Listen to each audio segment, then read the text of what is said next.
and a loss to St. Thomas Aquinas. That was also another 8-10 varsity game of the week,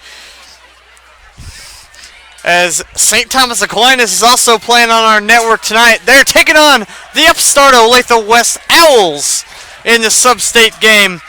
State semifinal winner of this matchup here tonight between Bishop Miege and Basehor-Linwood Bobcats advance to take on the winner of McPherson.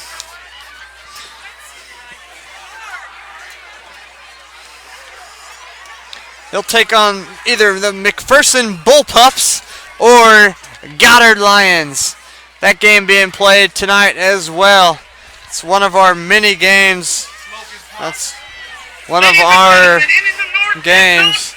With a record of 10 wins and 1 defeat, the reigning, the defending, the United Kansas Conference champions, your Basehor-Linwood Bobcats! And here come the Bobcats of Basehor-Linwood.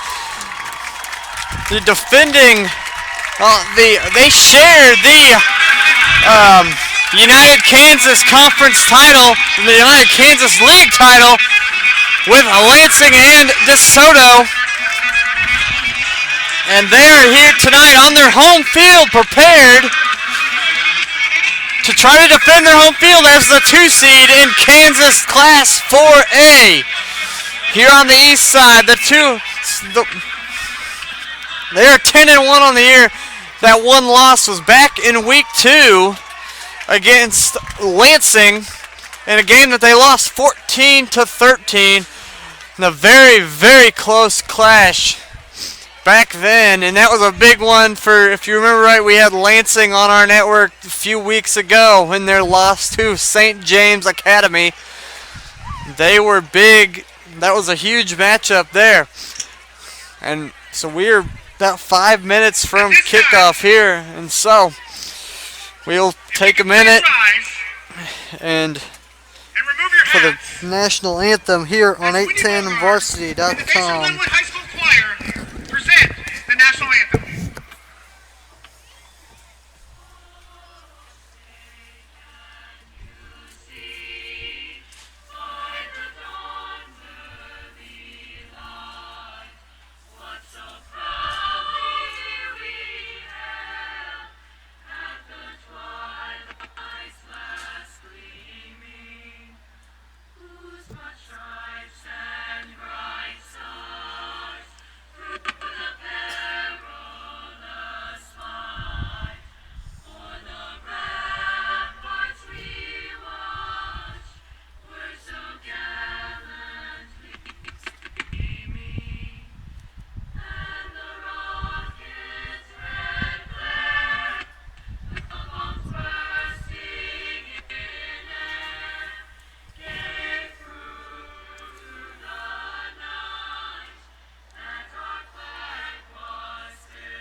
That was our national anthem here on 810varsity.com.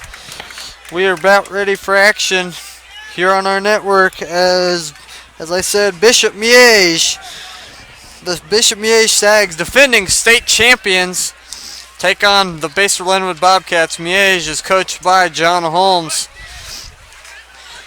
Their starting quarterback is Sam Pedrati, a 6'1" senior quarterback, and the captains for Bishop Miege are number 5, Jalen Scruggs, number 54, Taylor Poulter, number 33, number 33, that's Dylan Downing. And for the Bobcats, number 21, Nolan Ford. Number 34, Dylan Perez. Number 67, that's Blake Tucker. And number 50, that's Jace Friesen. Those are the captains for each side as we look out on the field as they do their pregame meeting to get ready for the coin toss. And so we'll take this minute just real quick. I'll run down at least the Kansas scoreboard here for tonight. Also on our network, the 8-10 varsity game of the week, actually. Blue Valley North Mustangs, the defending Class 6A state champions. They're taking on Olathe North. Also in 6A, Manhattan Indians, coming off an upset of Lawrence Free State last week. They take on the Derby Panthers. Also now in 5A, Olathe West Owls, of course. They will take on St. Thomas Aquinas Saints. The other matchup in that class are the Maize Eagles taking on Wichita Northwest. And then, of course, our playoffs tonight and the toss right here. It's Bishop Miege Stags and the Basehor-Linwood Bobcats. Basehor-Linwood has won the toss and elected to defer to the second half. So that means Bishop Miege will have the football to start the game. And to finish it off, Goddard, they take on McPherson, winner to Topeka. And then on the Missouri side, 2 games tomorrow. Blue Springs Wildcats will take on the Rockhurst Hawklets. And also in Class 6 in Missouri, Joplin takes on CBC. In Class 5, Fort Zumwalt North takes on Battle. And also on 810varsity.com tomorrow, Fort Osage versus Staley. Tonight in Class 4A will be the Warrensburg Tigers taking on the Smithville Warriors. Class 3 tomorrow, Odessa at Maryville. And tonight in Class 2 will be the Summit Christian Academy Eagles taking on the Lathrop Mules. And we are ready for action here tonight on 810varsity.com. I'm Nathan Kendall, and we are about ready to get underway. Basehor-Linwood will be kicking it away.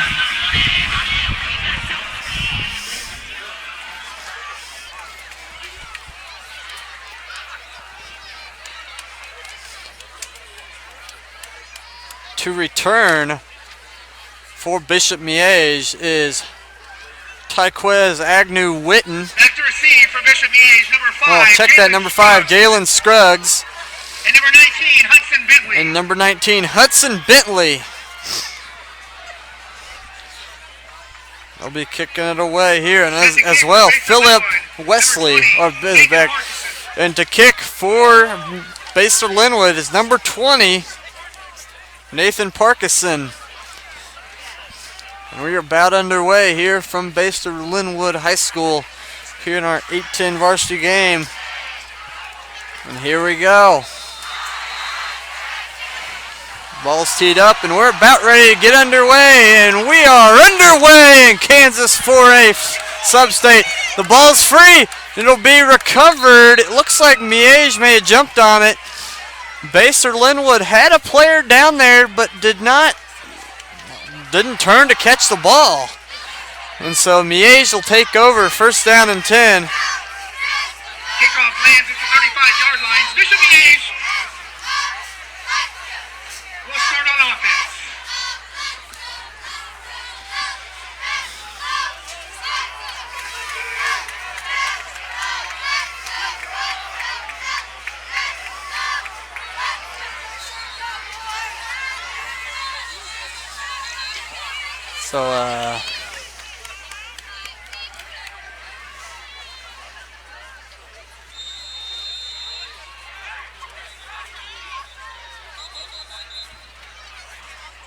So a little bit of mix-up here as we're getting ready. Timeout. Basehor-Linwood.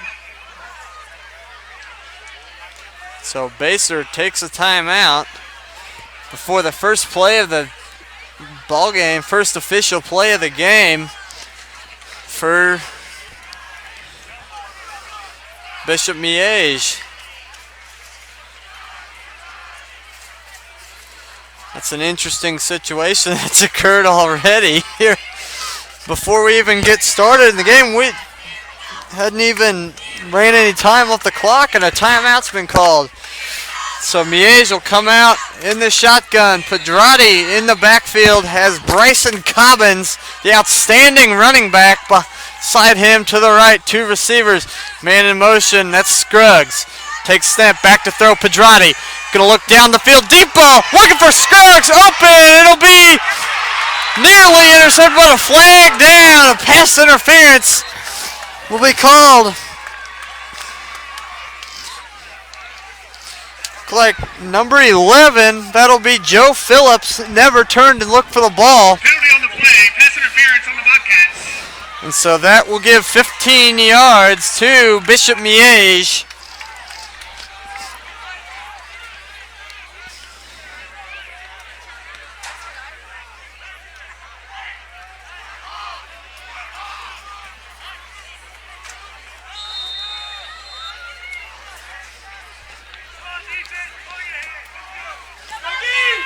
So Miege will have the football across midfield now.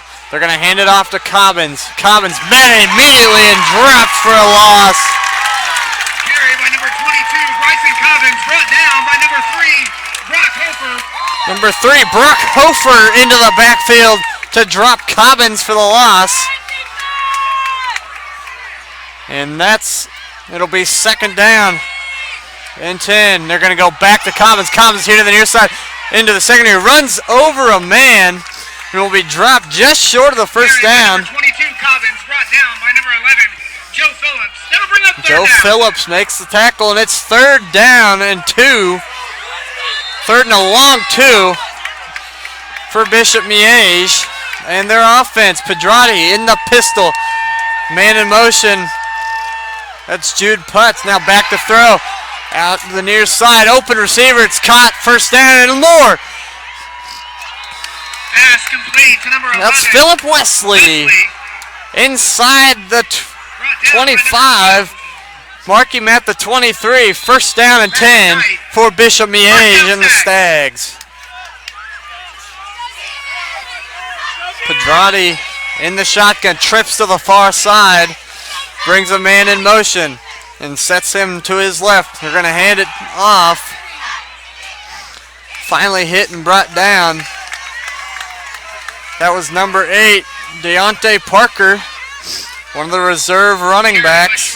Brought down by number 3, Brock Hofer. Second and 5. Got trips bunched here now to the near side. Man in motion. Back to throw. Check day is going to hand it off to Cobbins. Cobbins up the middle near the 15-yard line. Brings up a third and short once again for Bishop Miege. It's a key third down already early on in this matchup between Basehor-Linwood and Bishop Miege. Pedrati has Cobbins next to him. High snap, but they're going to hand it to Cobbins. He's hit and dropped for a loss. Bryson Cobbins had nowhere to run, and it's fourth down and 5. 22 Cobbins brought down by number 3, Brock Hofer. Brock Hofer with the hit in the backfield, and it's a fourth down and 5. A big fourth down early on here in this game for both sides. In the pistol set, they'll switch into the shotgun. Pedrati with Cobbins now to throw. Near side, open receiver, it's cut. Close to the 10, he's fighting forward. Gonna have the first down and plenty. Philip Wesley was wide open, giving him a lot of space, running about a 7-yard button hook, and it's a first down and goal for the Bishop Miege Stags. Down to 9 minutes to play here in this first quarter. Nothing's our score. They'll run the option. Pedrati gets it to Cobbins. Cobbins going to be met and dropped for a loss. Very, very good play. Carried by number 22, Cobbins. Brought down by number 3, Brock Hofer.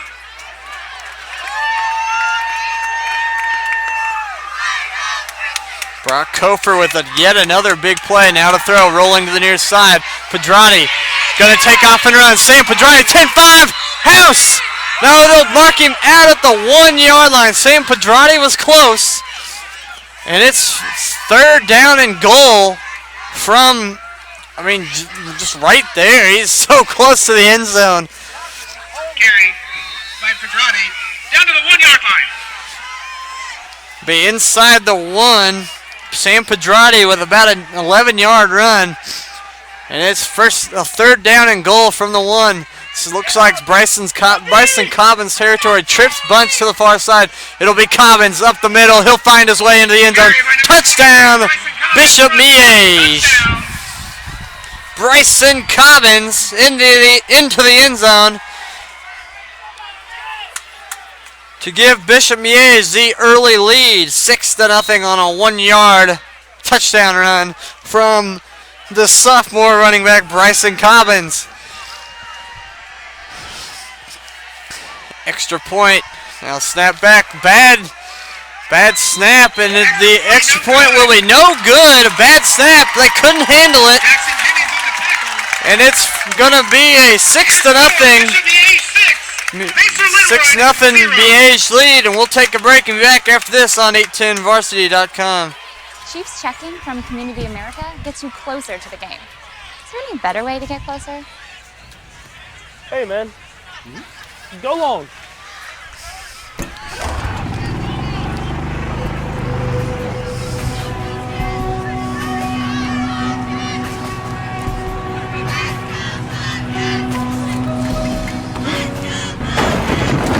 Back to receive. Chiefs checking for Number Community 37, America. Jennings. Number 11, Phillips. We're back here on 810varsity.com. Couldn't get the extra point. 6-0 Bishop Miege. So Dylan Downing will kick it away here for Bishop Miege. And he boots it away. It's a good kick. Be taken here on the near side. Nearly fumbled it, but recovered it and will get upfield. That's number Return by Jennings. Jackson Jennings. Not much room to run on that, and so it'll be first down at the 16-yard line. That's where Basehor will take over their own 16-yard line. First down and 10. First drive of the ball game for the Bobcats. Trailing 6-0 in the shotgun. Trips to the far side for quarterback Dylan Mussett, the senior quarterback. He'll take snap, throw it out there to the far side. Gets a few yards there. Pass complete to number 19. Number 19, Dylan Donnelly on the screen. Loses a couple yards. Didn't have any room to run. Good play out there on the edge. Mussett in the shotgun. 3 receivers to the far side once again. Back to throw of Mussett. Here to the near side. Yeah, big gain and a first down. That's number 10, Jacob Coleman, the 6'5 receiver who's open, and that's a first down for the Basehor-Linwood Bobcats on a good pitch and catch from Mussett to Coleman. First down, Bobcats in the shotgun with McKnight next to him. Or check that, Marlon McDaniel, flag in the air, throws out to the near side. It'll be incomplete. Penalty on the play. Marlon McDaniel, the running back, flag down. Probably an illegal shift on Basehor-Linwood. This is a receiver that came in motion, started forward before the snap. And so they'll back him up 5 yards, and that'll be a first down and 15. Ball on the 24-yard line for Basehor-Linwood. Now 2 backs in the backfield. McDaniel and Ford. Nolan Ford went in motion, now to throw. Out to the far side. Mussett, it's caught by Ford. Pass complete to number 21, Nolan Ford. So it'll be a couple yards on the play. They're giving 3 on the pass completion. It's 2nd down and 12 for the Basehor-Linwood Bobcats. Mussett in the gun. Got 3 receivers to the near side. Back to throw, Mussett rolling to the right. Pass outside will be nearly intercepted. It looked like a little miscommunication. Mussett incomplete. But a flag down. It'll be a hold on the defense. It goes against Bishop Miege.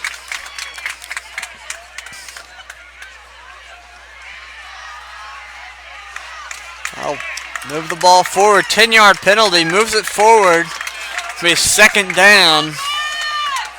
2nd down and 2 now for the Bobcats. A little bit more manageable here. McDaniel in the backfield next to Mussett. Mussett takes a snap. Looking to throw now over the middle. Incomplete. Looking for his receiver. Incomplete to Donnelly. Dylan Donnelly, and it's incomplete. By number 15, Welsh. 3rd and 2. Mikey Welsh with the coverage / stick there at the end of that play. So it'll be 3rd and 2. No runs yet for Basehor-Linwood to throw. Out here to the near side. Tipped up, and it'll be caught. But it's going to be short of the 1st down. Caught by Donnelly. By number 19, Dylan Donnelly. They'll give him a yard on the play. It'll be 4th down and a yard. 4th down. And they're going to punt it on 4th and a yard.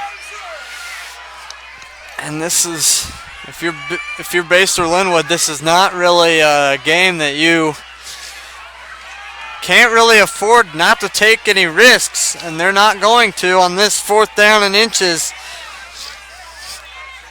So punt it away. Number 11, Wesley. Philip Wesley to return. It's a good punt. Wesley will call for a fair catch and make it. It's like about the 24-yard line. Punt received by Wesley. Fair caught at the 24-yard line.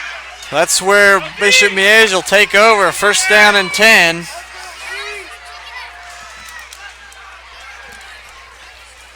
Already with a 6-0 lead here early on in this ball game.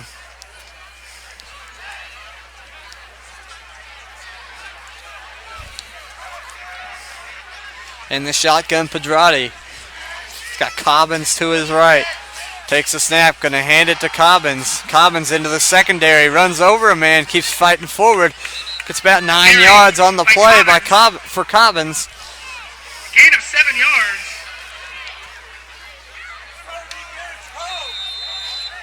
So it'll be 2nd down and 1 for the Stags. In the shotgun, they're gonna go back to Cobbins. Cobbins up the field. Will finally be cut down up near midfield. Mark it at the 48-yard line. 1st down run for Bryson Cobbins. And he's slow to get up. Cobbins is slow to get up now. Injury timeout.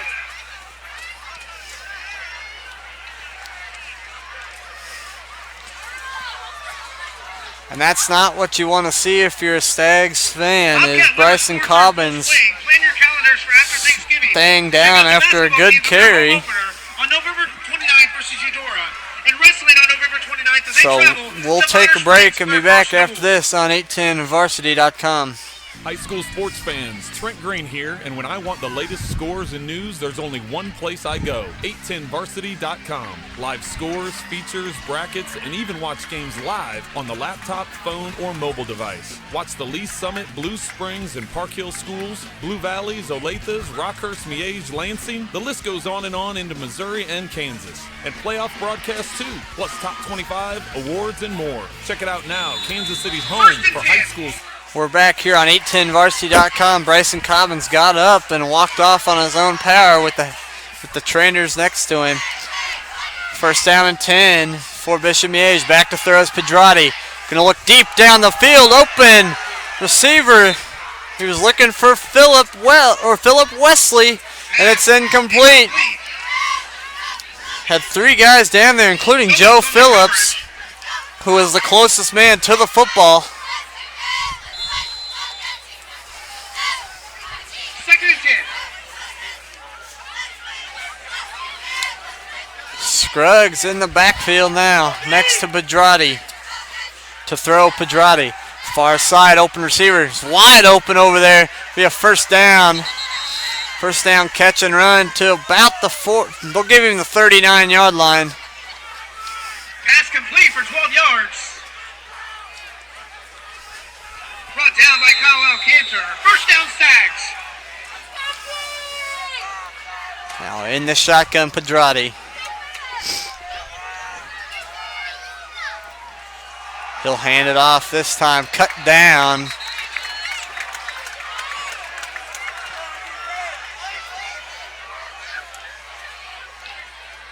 That's Deontay Parker with that carry for Bishop Miege. He was cut down after a 2-yard game. It'll be second down and 8 for the Stags. Pedrati in the shotgun. Parker next to him. Two wide to each side of the formation. Back to throw. Pedrati. Pump fakes. Looking deep. Getting pressure. Getting forced to the near side. Pedrati's going to take off and run. Sam Pedrati will get out of bounds. Carried by number 6. Pedrati. Will go out of bounds inside the 25-yard line. Mark him at the 23. First down and 10 for the Bishop Miege Stags. Sam Pedrati getting loose into the secondary.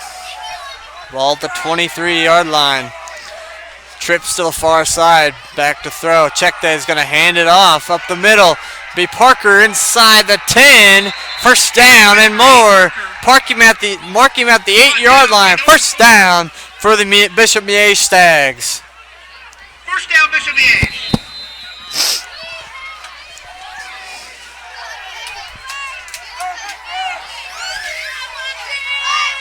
In the shotgun, Pedrati will hand it to Parker again. Parker pushing forward, will fall forward to the 6. Carried by Parker.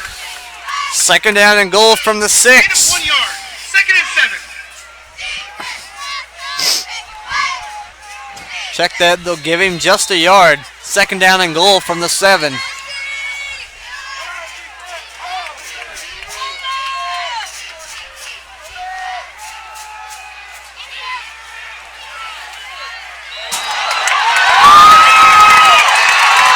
Touchdown.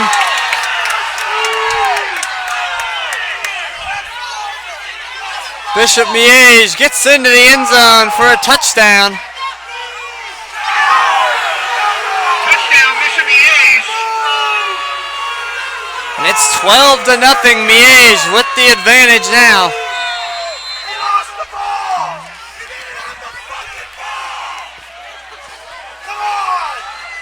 So Cobbins back into the game for Bishop Miege, and they'll go for 2 here. Man in motion. They're going to hand it off for the 2-point conversion. It'll be good as the ball comes out again, but he was in for the 2-point conversion. 2-point conversion. And it's 14-0 Bishop Miege Stags. 4:09 to play. First quarter, 14-0. We'll be back after this on 810varsity.com.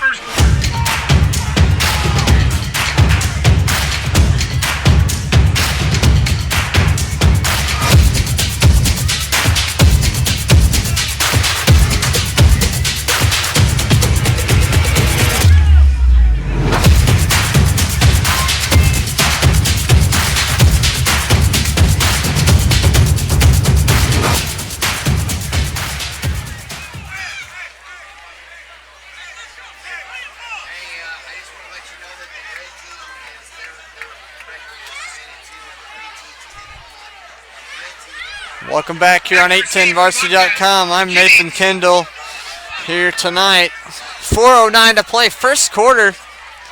Stags lead 14-0 here over the Bobcats after a touchdown run there for Basehor-Linwood, or for Bishop Miege, sorry. That was questionable, according to the fans around here. That was a ball kind of slipped out of Parker's hands after it went into the end zone. Now it'll be returnable. That's Jennings, Jackson Jennings. Gets up near the 30. That's where Basehor-Linwood will take over. First down and 10. Brought down by number 4, Isaac MacArthur. Isaac MacArthur had to make the tackle. Looks like a lot of green in front of him. If that tackle wasn't made, Jennings was going to go pretty far. 30-yard lines where they'll mark it. First down and 10 for Basehor-Linwood. All throws on the previous drive. We'll see if they try to get the running game going with Marlon McDaniel, their leading running back. Mussett to throw early on with some pressure over the middle. Receiver was open, but just overthrows him, incomplete. Matt McKnight was the open receiver over the middle, and it just falls incomplete. Mussett was hit as he threw that one, and it fell incomplete. Mussett getting the signals from the sideline with McDaniel next to him to his right. Man in motions forward. Now to throw. They're going to hand it on a draw play to McDaniel. He'll get about a yard. Carried by number 24, McDaniel. Gain of 1 yard. Third down. Third down and long for the Bobcats. On their first drive of the game, they failed on they didn't go for it on a 4th down and just inches. In the gun, 2 wide, Ford, or 2 backs, Ford will go in motion. Back to throw. Mussett, open receiver, caught, now first down up near midfield. Big pitch and catch there.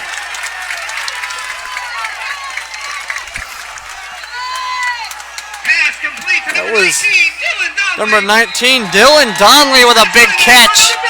And that's a first down for the Bobcats on a big pitch and catch from Mussett to Donnelly. First down, Bobcats up to the 48-yard line. That's where they'll have the ball, first down and 10. After a beautiful pass. Man in motions, McDaniel. Now they'll hand it off to Ford up the middle. He'll get up near midfield. By Nolan Ford, gain of 2 yards. Give him midfield, actually, and so it'll be second down and 8 for Basehor-Linwood. Wide receiver here to the near side. Mussett in the backfield. They got trips bunched to the far side. Mussett with McDaniel to his right. Back to throw. Mussett going to take a shot deep down the field. Nobody down there. And it's picked off. Here the near side finally popped out of bounds.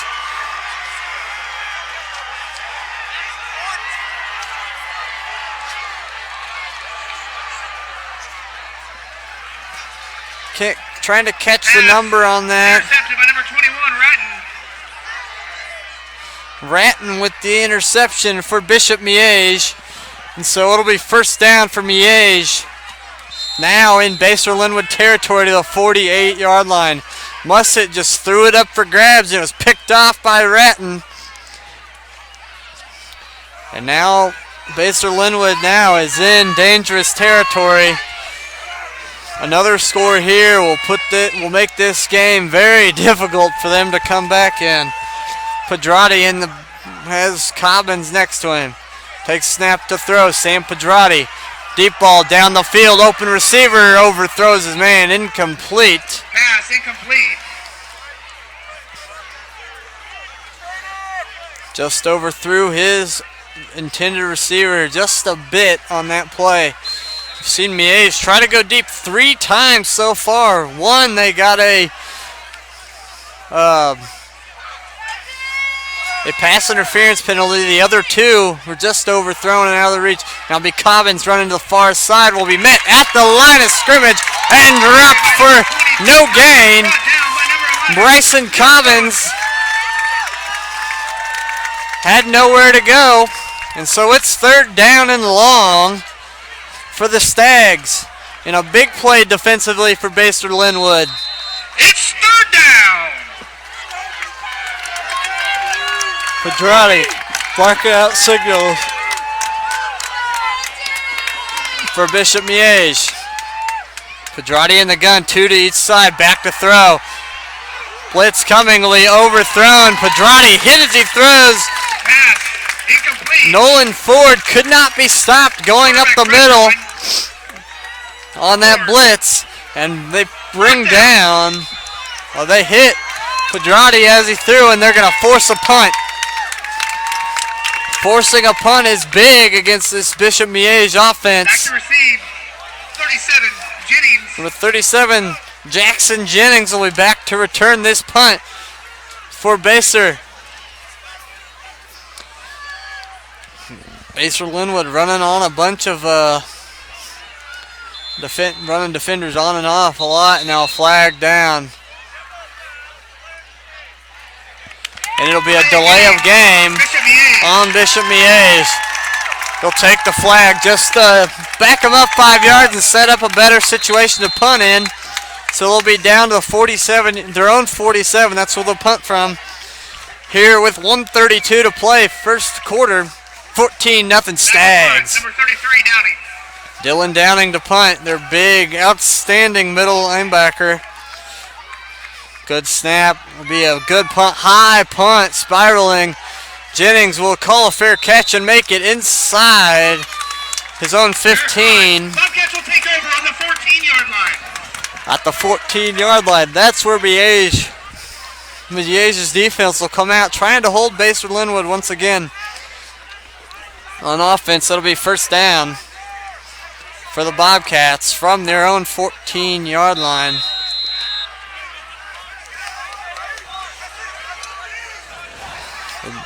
Basehor-Linwood defense stands tall after the turnover. Now Mussett with 2 backs in the backfield. It's McDaniel and Ford. Sends Ford in motion to the left. Now they're going to throw. Mussett out there to the far side. Caught by Cooper. That's A.J. Cooper. A.J. Cooper. Near a first down. 2nd down and 2 upcoming. 2nd and 2. 2nd and 2 for Bobcats. Down to a minute to play here in this first half, or first quarter. Bishop Miege up front 14-0. Basehor-Linwood just got a stop. Now back to throw. Mussett to the near side will be dropped and incomplete. Coleman had it in his hands and slipped through. So 48 seconds to play, first quarter. 3rd down and 2. Ratton's been going one-on-one here on the near side.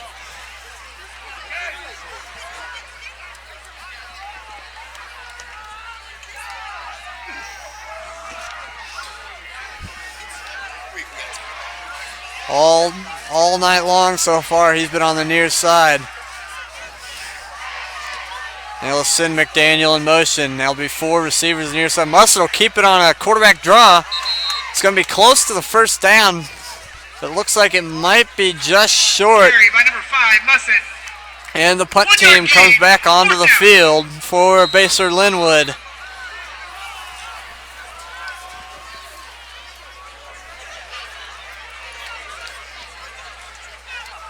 So they'll have to punt this football away before the end of this first quarter.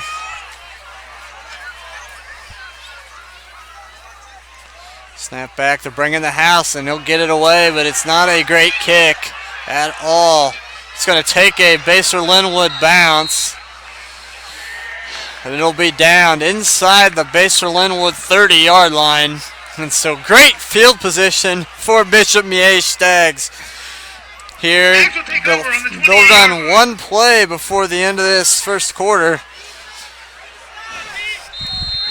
And then we'll go from there. They'll go down to the other end after this one play with 5 seconds left. Wouldn't be shocked to see him try to take a shot at the end zone. Pedrati in the gun, 2 to each side, back to throw. Gonna throw a middle screen to Cobbins. Cobbins cuts upfield. Now stiff arms a man inside the 20. And that's the end of the first quarter. Tackle by Matt McKnight. That ends the first quarter here from Basehor-Linwood High School. Our score, Bishop Miege 14, Basehor-Linwood nothing. And we'll be back after this on 810varsity.com. Chiefs checking from Community America gets you closer to the game. Is there any better way to get closer? Hey, man. Go long.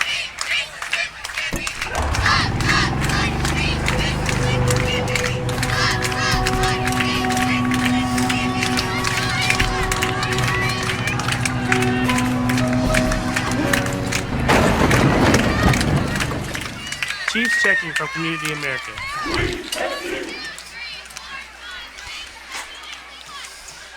We're back here on 810varsity.com. Here I'll run to the 810 Varsity scoreboard thus far tonight. Here after one quarter, Bishop Miege 14. Blue Valley North currently leads 7-0 on Olathe North. Derby 7, Manhattan nothing. St. Thomas Aquinas 27. Olathe West 7. So back to action here. 2nd down and 2. They're going to fake it to Cobbins. Throw a screen here to the near side. That's Wesley. Wesley inside the 10 to the 5 to the house. Touchdown. Pass complete to Bishop Miege. Touchdown, Bishop Miege. Philip Wesley into the end zone for the touchdown. Our score in the other game as well. 7-7. Goddard and McPherson are tied. Meanwhile, Bishop Miege just tacked another one on the board. And it's 20-0. Stags with the advantage. Extra point is up, and it is good. Our score here, Bishop Miege 51, 21. 7 minutes, 7 seconds into this second quarter. Basehor-Linwood trails 21-0. Smithville with a 10-0 lead on Warrensburg. And our only other score update so far tonight. Miege has made it look really, really easy so far tonight against Basehor-Linwood. As Basehor-Linwood will get the football back here. Back to receive for the Bobcats. Number 37, Jennings. Number 11, Phillips. Set the kick for Bishop Miege. Jackson Jennings back to return again. Dylan Downing. Back to return once again for Basehor-Linwood.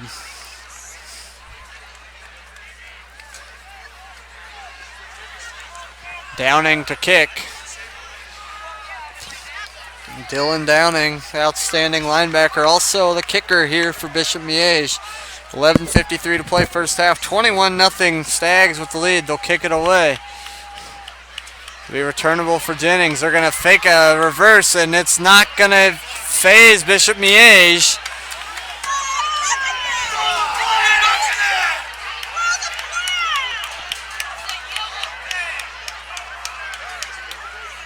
So Miege with a great coverage on the kick return.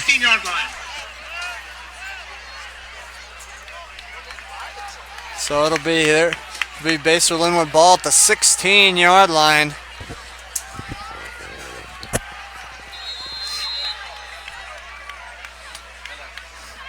That's where Bobcats take over. 1st down and 10. In the shotgun, Mussett. Back to throw here to the near side. Be Cooper again. It was hit and dropped immediately. Big hit by number 45, Jack Kincaid, out here on the near side. Give him 5 yards on the play. 2nd down and 5 for the Bobcats.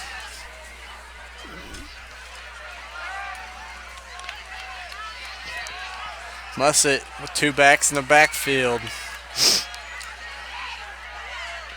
Ford will go in motion to throw. No, it'll be a draw play to McDaniel. Not a whole lot of room to Carry by run. number 24. Maybe McDaniel. a yard. Brought down by number 71. 3rd and 4.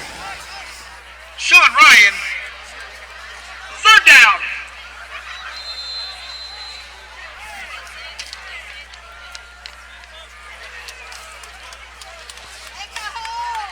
In the shotgun set. Got 3 receivers to the near side. Man in motion's forward. They're going to hand it to him.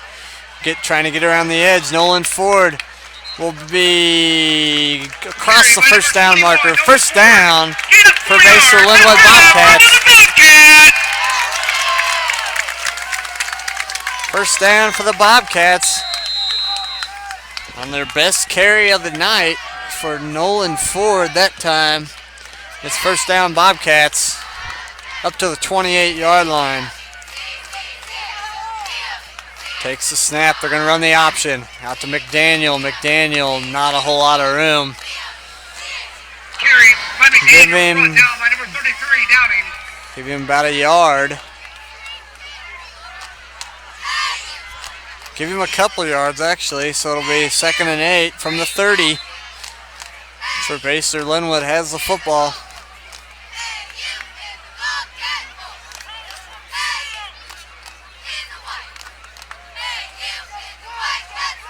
Now the throw. Deep ball down the seam. Receiver will be nearly intercepted.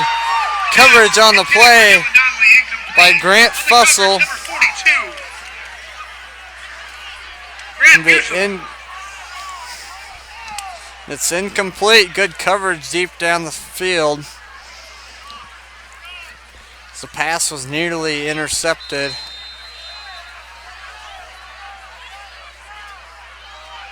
Mussett's thrown a couple of those up for grabs thus far tonight. One of them was picked, and that one is lucky to not have intercepted.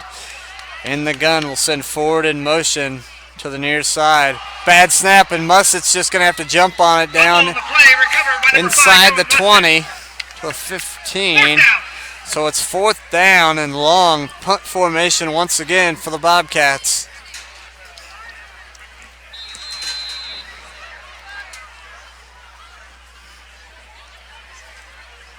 Back to punt for Basehor-Linwood, Nolan Ford. Back to receive, Wesley for Bishop Miege. Wesley to return. Now the punt. It'll be a much better punt this time. And a flag on the play. Wesley running here to the near side. Philip Wesley will juke his way and go out of bounds. There's a penalty flag on the play. Flag down near the end zone. Be running into the kicker on Bishop Miege.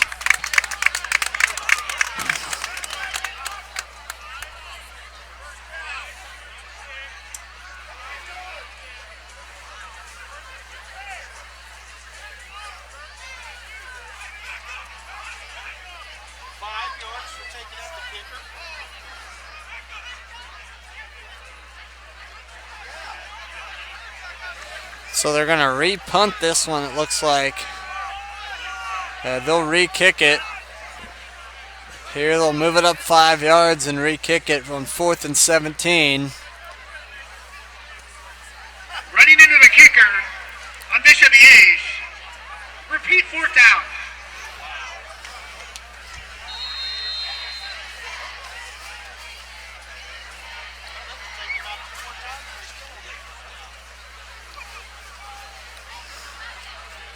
Snapback's a high one. This punt will be off. Be returnable inside the 45. Wesley trying to cut the near side is hit from behind hard. Inside Basehor-Linwood territory will be Bishop Miege. Brought down by number 50, With Jace 8:47 to play here in this first half.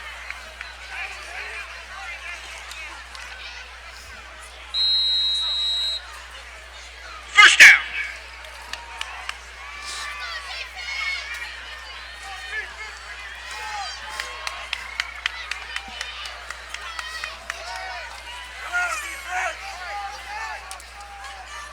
Pedrati In the gun. Cobbins next one. Back to throw. Looking deep. We chase to the near side.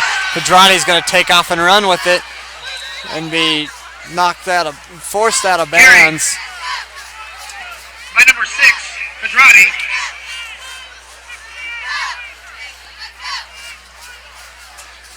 Gain of 12 Forcing yards. out of bounds at First the down, Miege. 34-yard line. First down and 10 for Bishop Miege.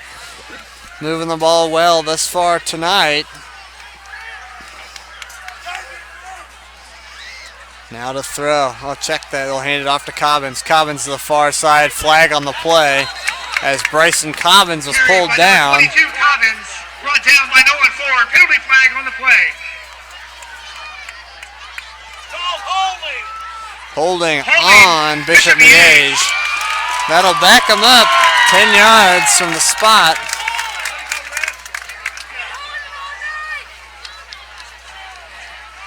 That'll back Miege up a few yards.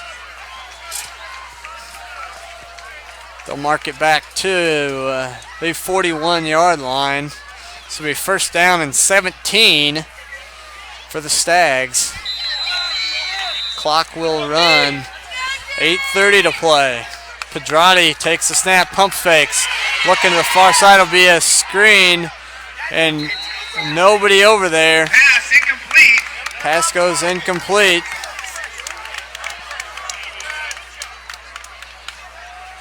Pass falls incomplete, intended for Bryson Cobbins. They're on a screen pass, but it's well read by Basehor-Linwood. Be second down and 17 for Coach John Holmes's Stags offense here. I have two backs in the backfield. Cobbins to the right. And Parker to the near side. He's tripped up and goes down after a gain of about 5. Parker brought down by number 12, McKnight. Parker had a lot of space to run. If he didn't get tripped up, he was going to run for days. As it's third down and 12 for the Stags offense. I'd say it's probably 2 down territory from right here on third down and 12. Get a chunk of this and then go again. In the shotgun, Cobbins to the right. Tight end split there to the near side to throw. Pedrati out route, be high and incomplete. Looking for Hudson Bentley.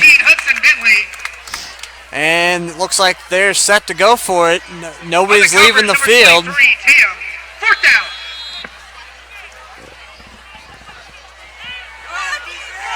Yep, they will stay in it on offense.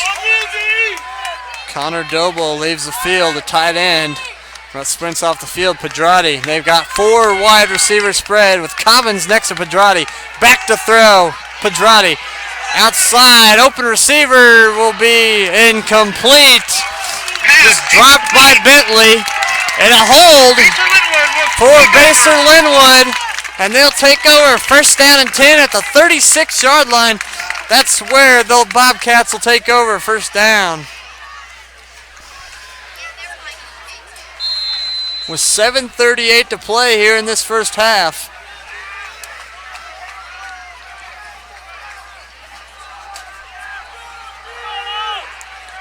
The Basehor-Linwood offense needs to get something going here on this drive if they want to make some plays in the second half. Mussett will send forward in motion. Mussett will fake the run. It'll be sacked. Untouched. Coming through the middle for Bishop Miege. Number 70 runs Sean Ryan. He came through untouched. That's a big man getting through untouched. 6'4", 295-pound senior defensive lineman. And he just ate Mussett alive. And it's second down and 16. Mussett in the shotgun.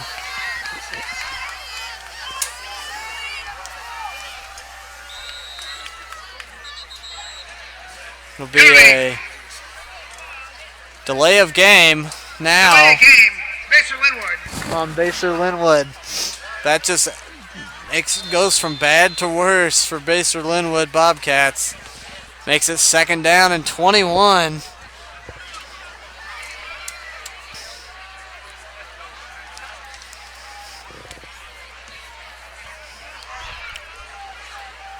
Mussett in the shotgun. Got 3 wide receivers here to the near side, 1 to the far side. Takes a snap, going to fake a handoff, look to throw. Now he's going to have to scramble, and he's going to be brought down from behind. Carry by number 5, Mussett. Brought down by number 33, Downing. Dylan Downing with the sack. Loses about a yard on the play. 3rd down and 22. Van Meter. 3rd and 22 from their own 24-yard line where Basehor-Linwood has the ball. In the gun, 2 backs to each side of Mussett. Mussett to throw. Screen pass here to the near side of the far side. Up the field and finally brought down. That's Matt McKnight. Gets a chunk of that back, but not nearly enough. Gets about 10 yards of it back. So it's 4th down and 12 from their own 34-yard line. 6 minutes to play, first half. Stags with the 21-0 lead.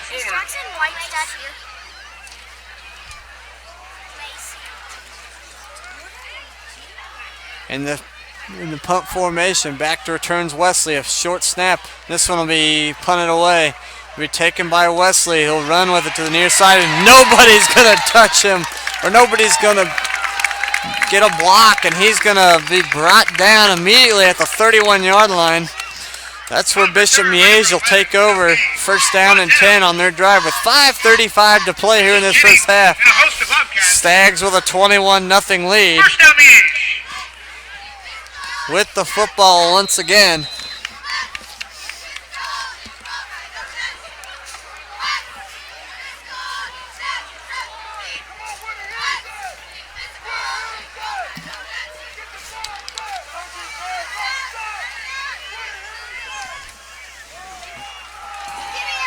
Now handoff. Cobbins gets to the near side, will be pushed out of bounds finally.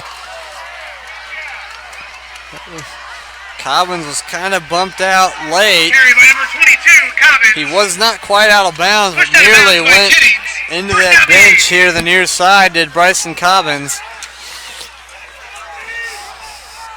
Now Miege with a quick 1st down on a 15-yard run, 17-yard run. And now in the pistol, Pedrati with Cobbins. Fake a handoff, roll to the right. Open receiver, it'll be caught there on the far side. A diving catch. Pass complete for a 1st down.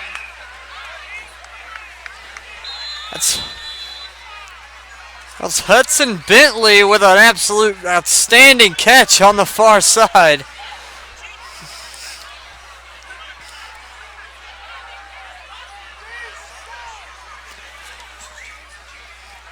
Now we'll hand it off to Cobbins. Cobbins is pulled down. That's one thing Cobbins hasn't quite got yet tonight is a huge run. One of those huge runs that you typically see from him. Gain of 7 yards. He hasn't had one of those quite yet. But I feel like it's coming. He busts off a 17-yarder just a little bit ago. Now he'll hand it off. Near side, Cobbins dives forward, gets to the 30 and a 1st down. Goes Bryson Cobbins. That's good enough for a Stags 1st down.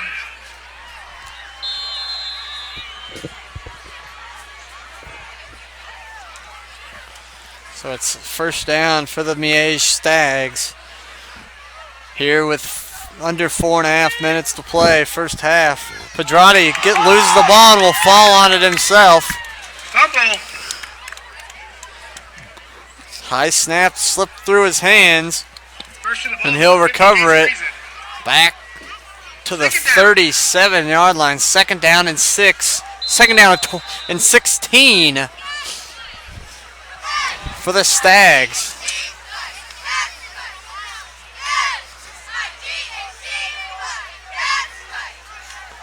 Now a flag on the play. They'll throw it out there to the far side.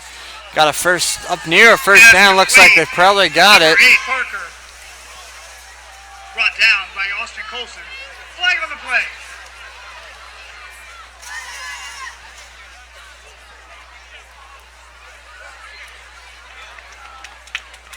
Illegal shift. It'll be a legal shift on the Miege, on the Stags.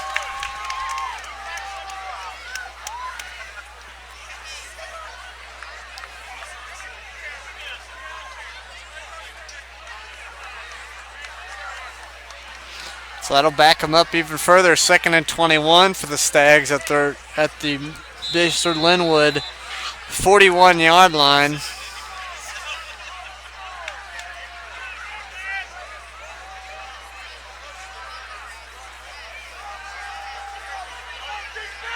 Now to throw Pedrati. Little out route to the near side. Finally spun down the receiver after he picks up a good chunk of yards. Bentley with the good grab, and will bring up 3rd down and 9 for the Stags. Here with 3 minutes to play here in this first half. 3rd down and 9. Takes a snap, back to throw. Pedrati takes a shot, looking deep down the field. It's caught! First down inside the 5 to the 2-yard line. Number 2, Jude Putz with an absolute great catch. First and goal on the 2-yard down to the 2-yard line. That's where he was finally pushed out of bounds. And it's first down and goal. Pedrati in the gun. He's going to just run it himself. Touchdown, Bishop Miege Stags. Quarterback keeper for Pedrati. Touchdown Miege. 27-0. Bishop Miege with the advantage now. Following a 2-yard touchdown run for Sam Pedrati. And the Stags lead 27-0 on Basehor-Linwood.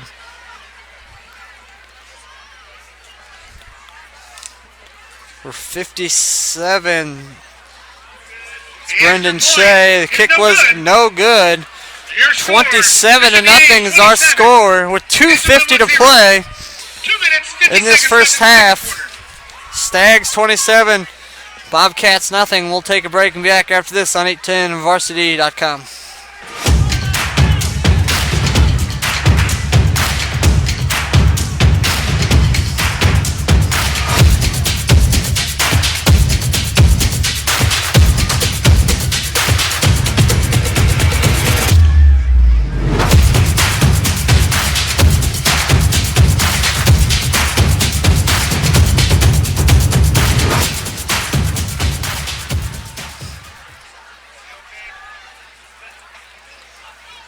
Welcome back here on 810varsity.com. Phillips and Jennings to kick for Bishop Miege. Downing. Dylan Downing to kick it away here. He's kicking it to Jackson Jennings. Downing's kick will be a shorter one. He'll be taken by Jennings. Coming here to the near side, cuts up the field, cuts up again. Is finally popped down. Return by Jennings. Brought down by number 15, Mikey Welsh. Mikey Welsh with the hit. And got an injury update here. Is just kind of seen. Starting receiver for Basehor-Linwood, Jacob Coleman, will be out the rest of this ball game. He's got his shoulder pads off and everything. Looks like his night is done, and his football career will be done. The senior must have passed to the near side, trying to get a block. Connolly up the sideline, finally popped out of bounds. Pass complete by number 19, Dylan Donnelly. Dylan Donnelly with a big catch and run for the Bobcats. Donnelly made that play happen as he cut to the inside, jolted to the outside, cut back to the inside, back and forth, and got the first down run. And it's a first down. First down for the Bobcats with 2:34 to play, first half. Basehor-Linwood looking to get on the board, takes a snap, back to throw. Looking down the field, now Mussett will be tripped up and brought down. They look to fake the screen to the near side and try to hit the receiver running up the sideline, but Donnelly wasn't open, so Mussett tried to bail and was brought down. Loss of 5, second down, and 15 coming up for the Bobcats.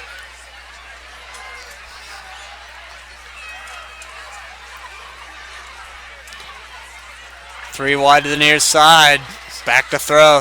Rolling to the near side. Musso hands it off to McDaniel on the draw play. A big run there for Marlon McDaniel, the senior running back. A nifty looking play. It looked like it was going to be a quarterback roll and throw on the run. He quickly jolted, handed it off to McDaniel on the draw. 1:30 to play, and 3rd and 1's our play here. And a false start on Donnelly. Penalty on the play. False start. Bobcats. As they got Colin Williams to jump off sides here, but Donnelly had moved first, so it'll back him up. It'll back him up just a little bit, and the clock starts 3rd down and 6 for the Bobcats. Play clock running down to 10 here with 1:14 to play. Taking their time. Back to throw. Mussett down the seam, through the hands and incomplete. Through the hands of Donnelly, and they're going to punt once again. Here with 1:03 to play in this first half. 3 timeouts for Bishop Miege. So it'll be interesting to see what they decide to do the Stags. Now they'll be back in punt formation once again.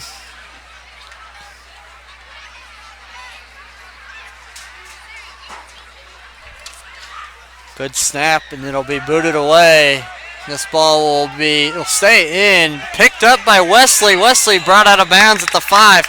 If Wesley doesn't pick that up, that ball goes in the end zone for a touchback. But he made the decision to pick that up instead. That's just that's a mistake by the sophomore wide receiver. Miege will take over on the 5-yard line. So that's where Miege will take over at their own 5. I would assume they probably just go to a knee and get the first half over with, leading 27-0, especially deep in their own territory.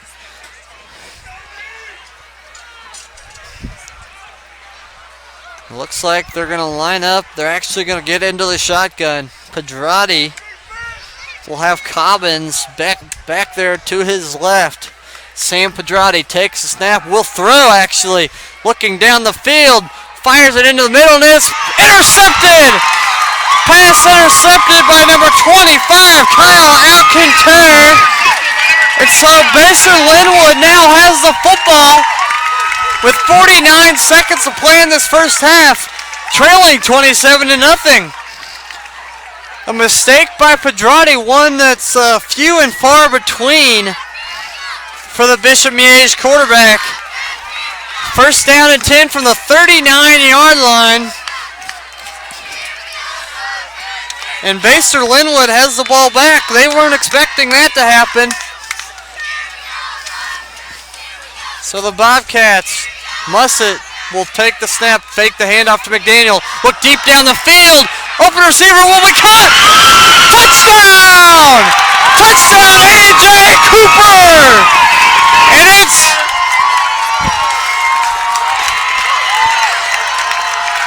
a big-time 39-yard touchdown pass, and Dylan Mussett was hit hard on the play. Will come off after throwing an absolute dime for a touchdown. Basehor-Linwood gets on the board with 42 seconds to play here in this first half. An absolute strike for the Bobcat quarterback, That's the kick. Dylan Mussett to A.J. Cooper. And Basehor's on the board. Timeout. Basehor-Linwood here. A little bit of confusion following that, Basehor-Linwood. following the long touchdown pass.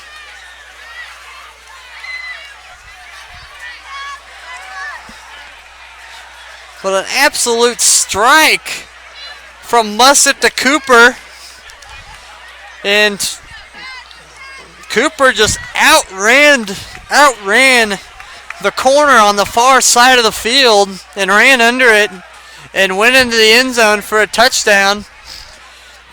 But really, what a ball from Mussett. As he released it, he took a shot, and he still got enough on it to get that ball to Cooper for the touchdown. And so now the extra point will be attempted here by Nathan Parkinson. Snap back to Donnelly, the holder. Kick is up, and it is good. The extra point is good. And now with Your score, Bishop Miege 42 seconds till halftime, Bishop Miege 27, Basehor-Linwood 7. And this game just got a little bit more interesting with that big touchdown pass.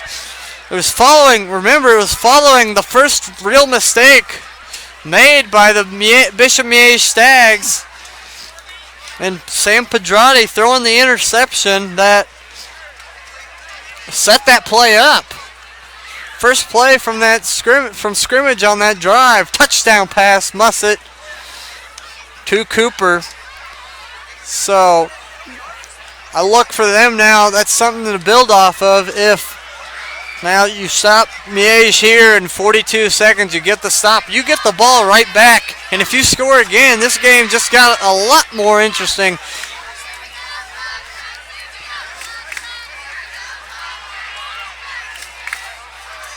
Set to kick for Bobcats. Parkinson to kick. And he'll kick it short. It bounces off of Bishop Miege. Couple Bishop Miege players, and it looks like they'll recover it. Here with 42 seconds to play. By Bishop Miege. And so here we go. Miege with decent field position. Mark it at the 42-yard line. Their own 42-yard line, and so that's where Miege will take over. Not too far to get into the end zone. I'd expect Pedrati to throw the ball around a little bit more. He's got some good receivers. Plus, they have 3 timeouts left. And so they could definitely get down this field and get possibly into the end zone before halftime now. Pedrati with Cobbins to his right. 4 wide receivers spread throughout the field. To throw, Pedrati now rolling to the right. Flag on the play. Going to throw it here to the far side. Finally get chased down after a first down catch. Flag down. On that far side, we'll see what they end up calling here. It'll be to number 5, Scruggs. illegal formation. Legal formation. False start. Bishop Miege.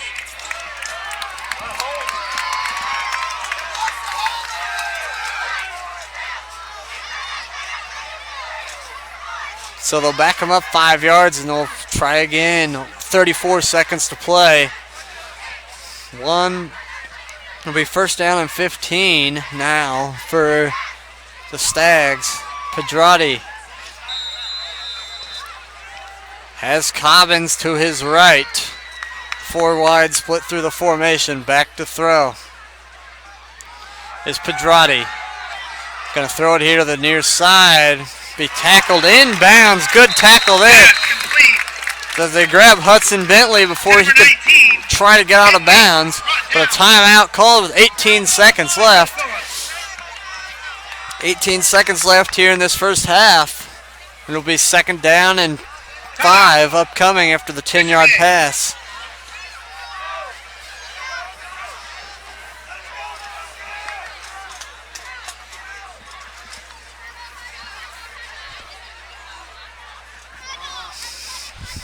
It's just a quick timeout there as Miege comes back onto the field ready to play. Basehor-Linwood they want to hold them and keep them out of the end zone before this one's done. Before this half's over. In the shotgun, Pedrati. Cobbins to his right. It's going to try to... Pedrati gets rid of one. It'll be up for grabs. It'll be, nearly caught. But a flag is down.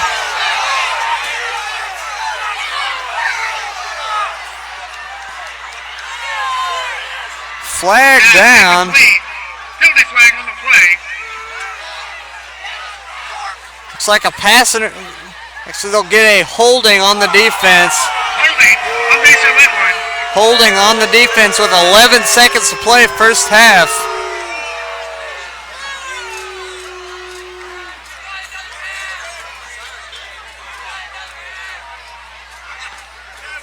So it'll be a 10-yard penalty from that spot, from the previous spot.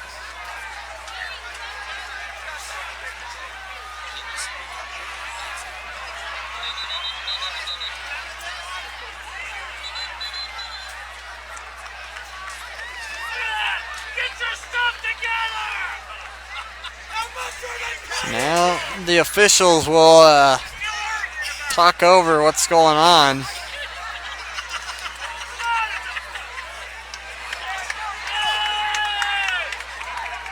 So they'll mark it from the 46-yard line. So the ball will go into Basehor-Linwood territory.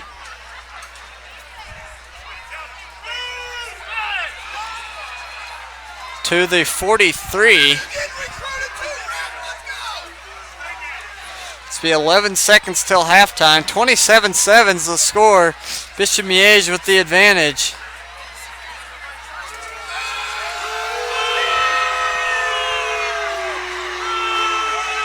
So here we go, 11 seconds to play. 2 timeouts remaining for the Stags. Back to throw, Pedrati. Rush coming. And he'll dump it off here to the near side. Picked up a big gain. Will finally be pumped out of bounds. That's Hudson Bentley with 2 seconds to play till half. Bentley gets out of bounds. Timeout. Coach Holmes and Bishop Miege. They have 1 left with 2 seconds to play until halftime.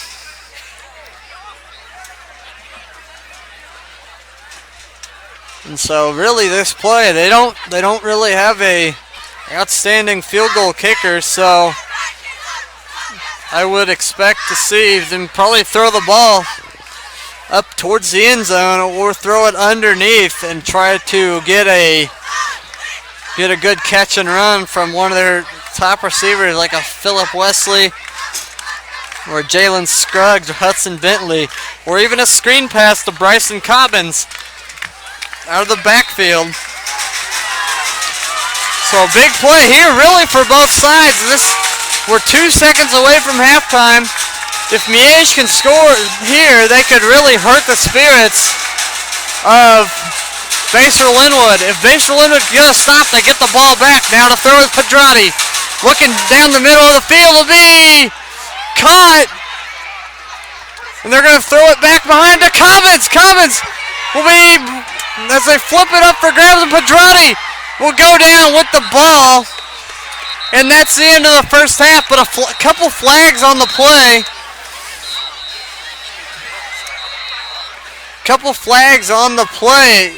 I would assume they'll both, I don't really know. They'll have to sort this out, but we may go to the end of the first half. Penalty on the play.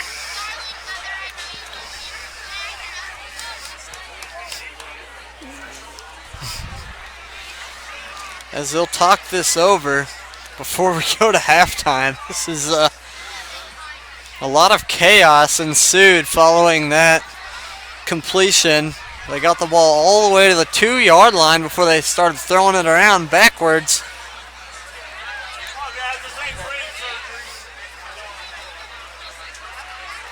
Looks like Basehor-Linwood is looking to get off field, be holding on Miege, and face mask. Both fouls offset. And we will go to halftime here from Basehor-Linwood High School. Our score here at the half. Oh, hold on.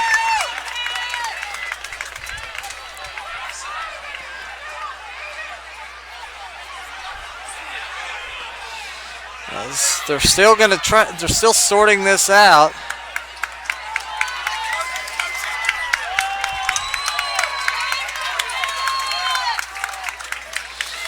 It's typically if both fouls offset, we replay the down, but we'll go to halftime instead.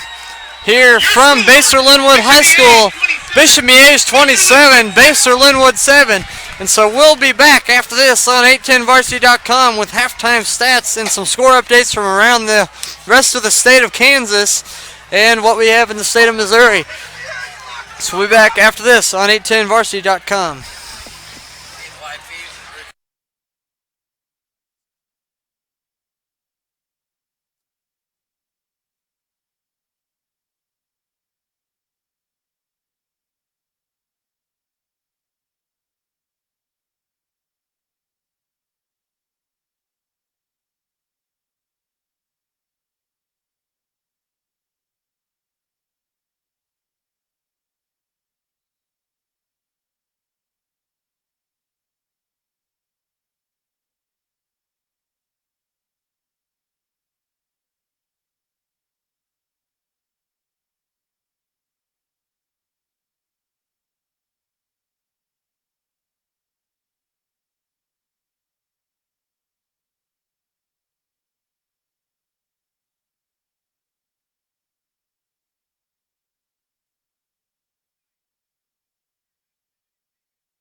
Welcome back here at halftime of our 810varsity.com game here from Basehor-Linwood High School.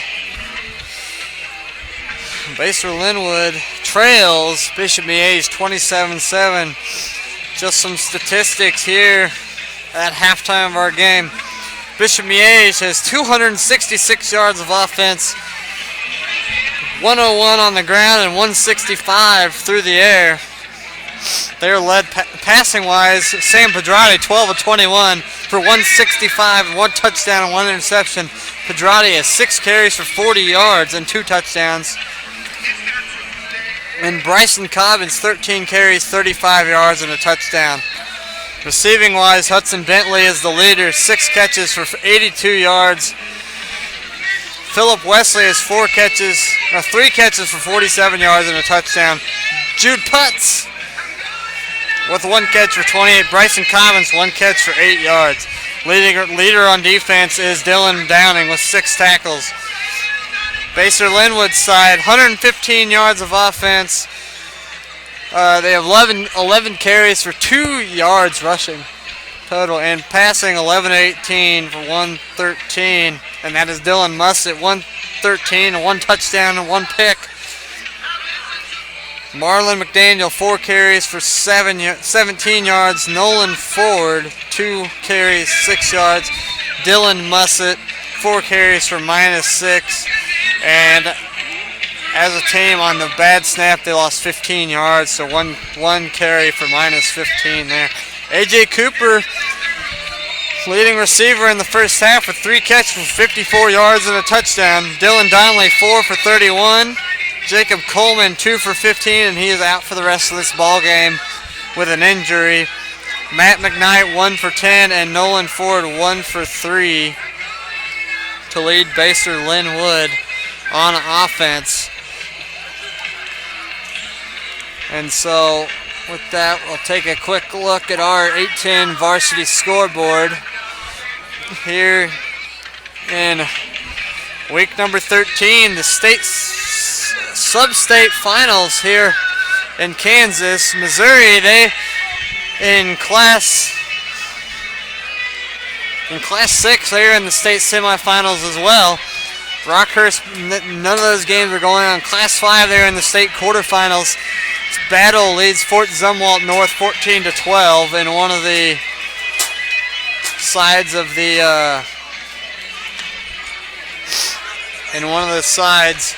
the state quarterfinal round. In the Class 4 quarterfinal matchup here in our area, Smithville 24, Warrensburg nothing. Maryville and Odessa, of course, play tomorrow, and Lathrop at halftime leads Summit Christian Academy 17-7. Our 810 varsity game of the week, Blue Valley North 21, Olathe North 21. In an interesting battle there in 6A, the defending state champions Blue Valley North in a tussle with Olathe North. Derby 24, Manhattan nothing. That one, winner of those games will meet in the state championship game. At halftime, over also on 810varsity.com, St. Thomas Aquinas 54, Olathe West 7. St. Thomas Aquinas is punishing the upstart Olathe West 54-7. Unfortunately, it's a really good season for Olathe West to get this far. They just ran into a buzzsaw in the number 1 team in the class. And then Wichita Northwest is taking the lead over Mays 31-27. Our score here, and another score to keep an eye on, McPherson 14, Goddard 7. Winner of that game will take on the winner of this matchup here tonight on 810varsity.com. That game will be in Topeka next Saturday afternoon at 1 o'clock. One of our other matchups, the 5A championship will be in Pittsburgh. And the Class 6A matchup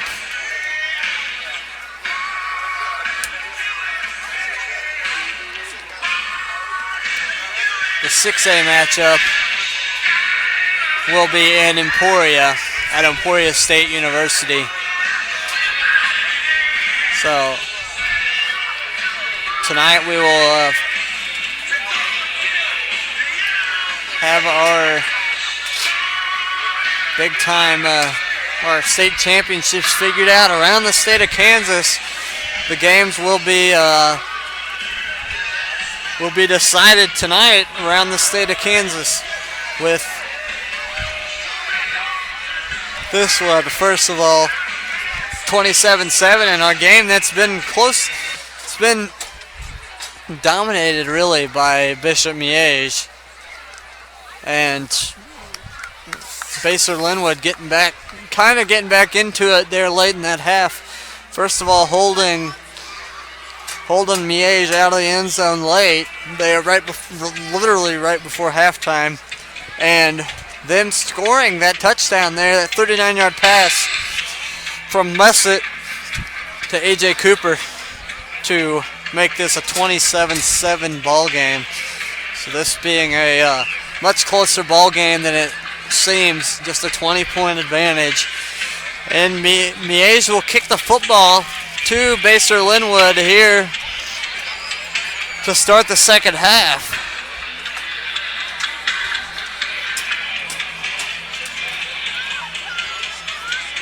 So that'll make things interesting to see if Basehor can keep kind of try to get the momentum continued to push through to the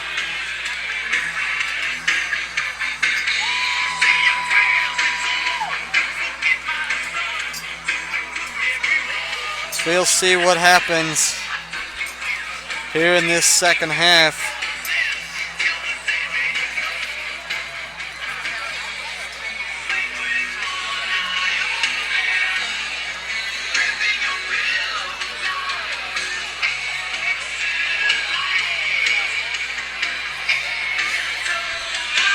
So here we're about ready to start the second half. We'll take a break. We'll be back after this on 810varsity.com. Chiefs checking from Community America gets you closer to the game. Is there any better way to get closer? Hey, man.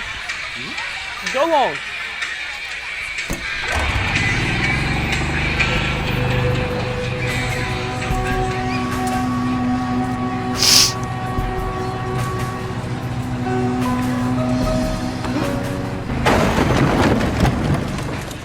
Chiefs checking from Community America.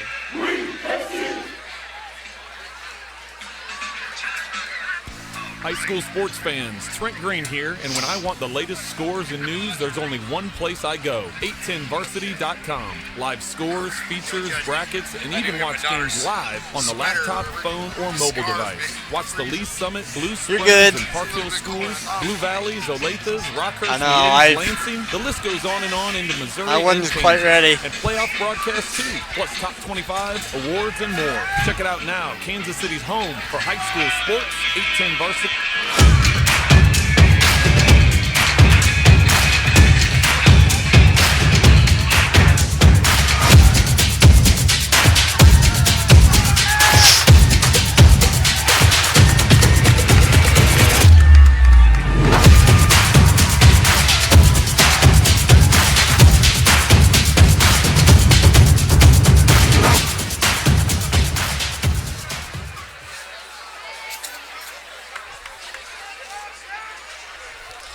Here we go.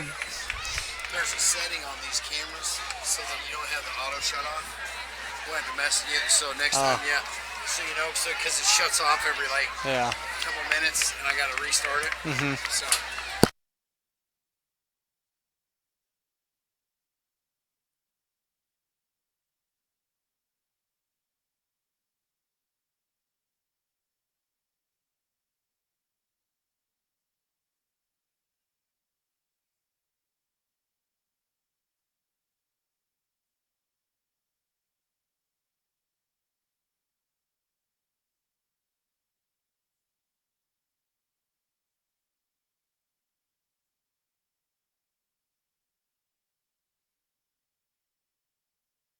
Right. Here we go, about ready to start the second half here from Basehor-Linwood High School. And Miege set to kick this football away, and Basehor-Linwood to have the ball to start the second half. We'll see if they can finish this off, or if they can get on the board once again. Here we go, the kick away, and it'll be Downing. He's not gonna hand it off. It's Jennings. Jackson Jennings, he may go the distance, but a flag is down way back behind the play. Jackson Jennings will go 10-5, house call, but a flag is down. It'll be a holding penalty way back.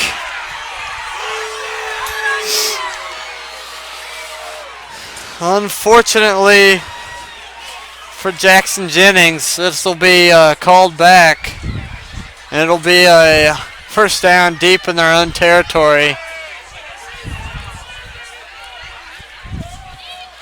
Deep in their own territory.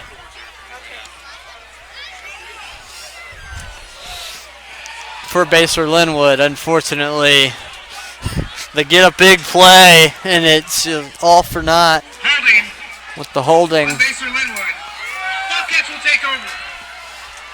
Bobcats take over deep in their own territory.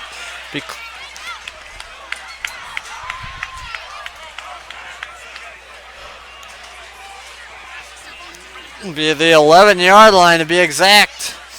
So they got to go a long ways to go try to get back on the board.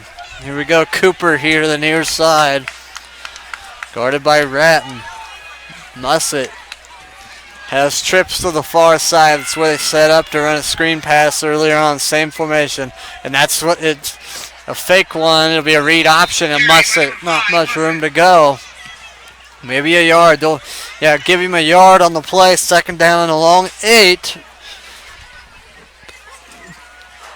A little over a yard. Second and a long 8 for the Basehor-Linwood Bobcats. 2 wide to the near side. Plus their fullback, Ford. They're going to hand this off to McDaniel, and he's got nowhere to run. Carry by McDaniel. Up to the 14. No gain on the play. It'll be third down and 8. Third and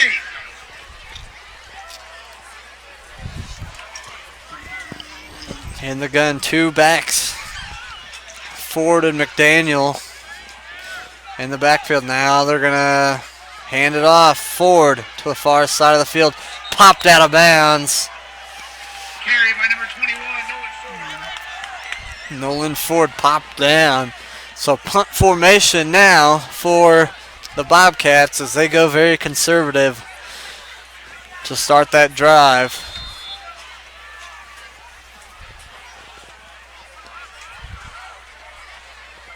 Fourth and 8.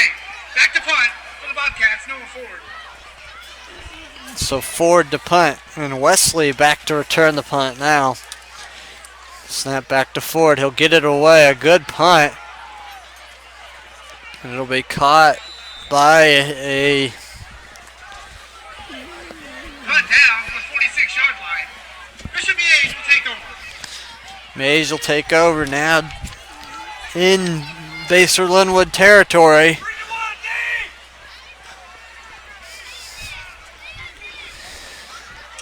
With 10:31 to play, third quarter. Pedrati in the pistol. We'll toss it here to Cobbins. Cobbins run to the near side, cuts back now, cuts up the field, gets close to the 40. By number 22, Cobbins. To the 41, second down 5. Gain of 5 yards, second and 5.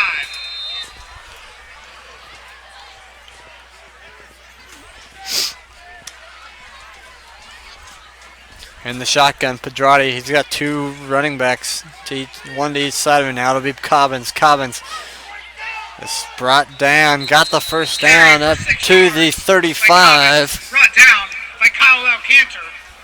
Go after the ball, defense! For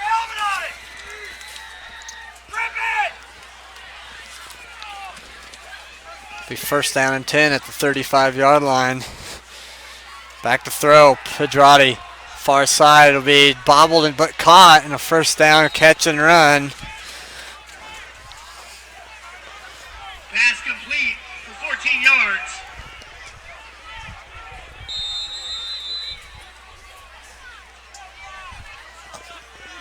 Clock starts to run again. A really good ball.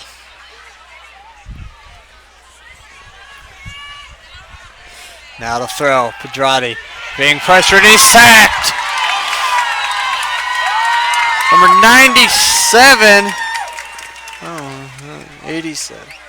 Quarterback sacked by number 57. 57, sorry. Josh Wilcott.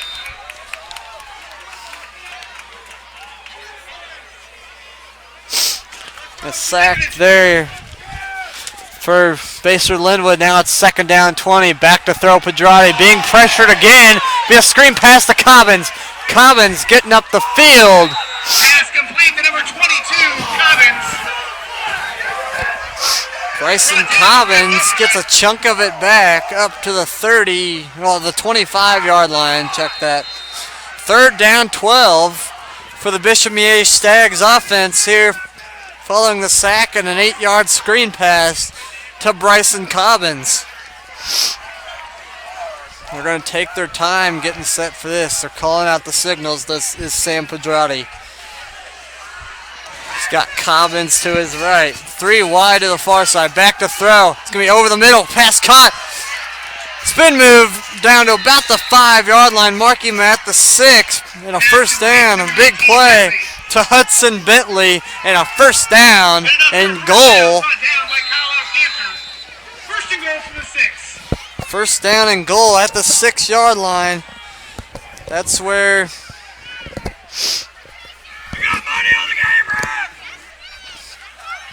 In the shotgun.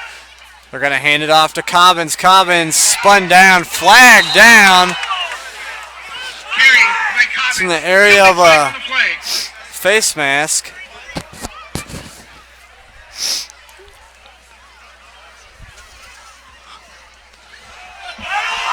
Holding. Actually get a holding on Bishop Miege. They'll back him up.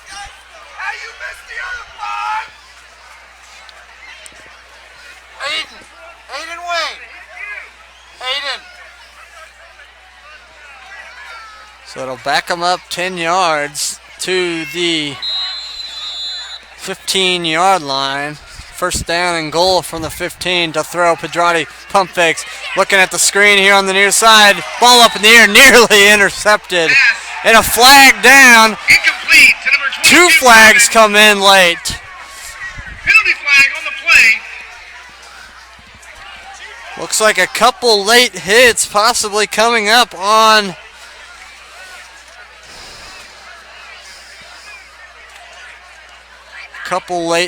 coming in on Bishop Miege. Now one in the end zone and one here on the near side. We'll see what the referees end up calling it.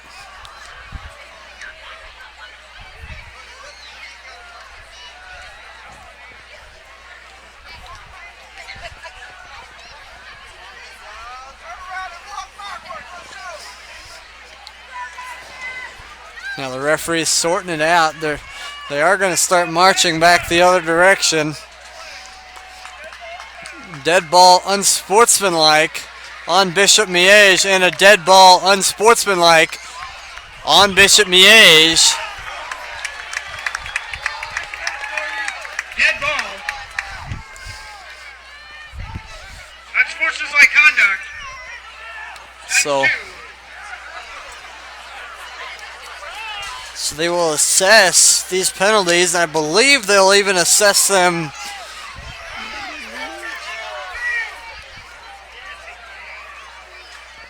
and a timeout will be called, it looks like, by Bishop Miege. It'll be first and goal from the 45-yard line after the 2 personal foul penalties. First and goal at the 45. Something you don't hear all that often. Timeout Bishop Miege.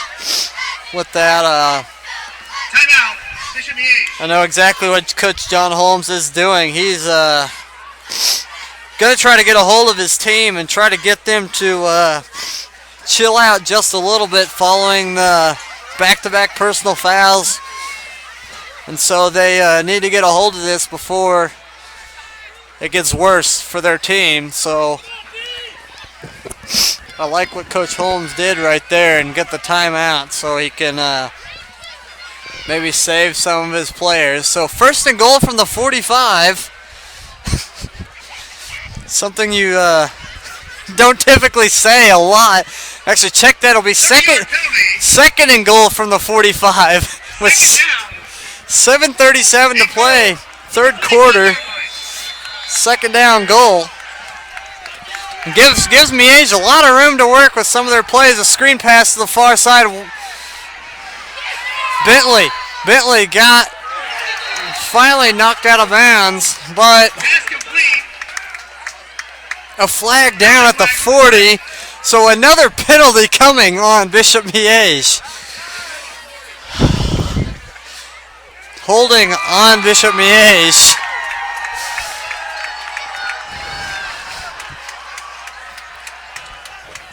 So if they assess this one, it'll be 2nd down and goal from the 50. If they decide to accept this one as well.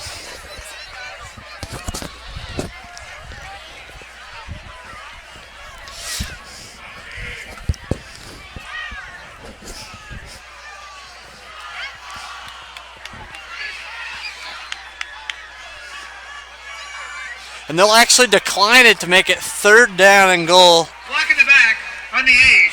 Penalties decline. 3rd and goal from the 45-yard line. Be 3rd down and goal from the 33. 3rd and goal from the 33. So that's where. Take it from the 33-yard line. So 3rd and goal, 7:20 to play, 1st half. Pedrati to throw. Pressure coming. Hit hard as he throws. Up for grabs, and it is intercepted! Picked off by number 27. That is, I believe that was 27. Pass intercepted by Jennings.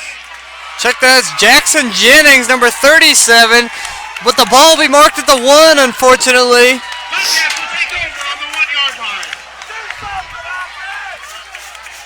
So this is an unfortunate circumstance as they could have batted it down and just had a 4th down try to stop them. But instead, Jennings picks Pedrati off. So now they're deep in their own territory at the 1. And so they're in the shotgun set. Mussett takes the snap. They're going to hand it, and it's a safety. Immediately, safety. No, they will say he got out of the goal line, and he stopped at the half-yard line. So it'll be 2nd down and 10 from the half-yard line. They thought it was a safety, and I mean, even I didn't think there was any way he got out of the end zone. So come out in the I formation and get a jump, and it'll be offsides. That'll give him 5 yards, and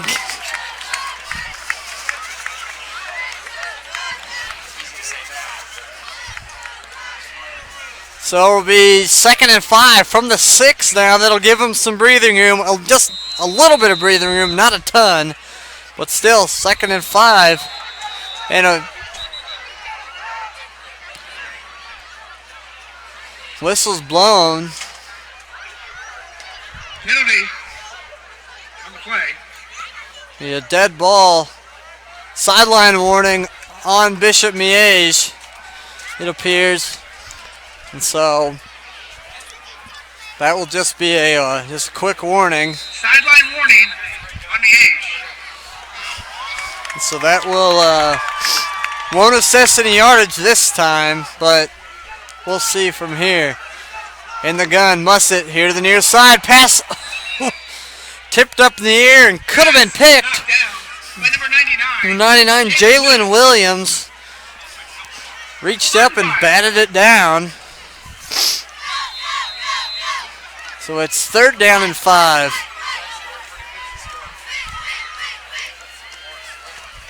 Down and 5 for the Bobcats offense. With 6:24 to play, 3rd quarter, 27-7 the score for the Bishop Miege with the lead. Back to throw for Mussett. Looking over the middle, overthrows his man, it's incomplete.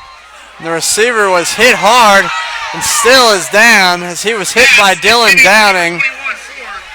And Ford was crushed on the play and he's down.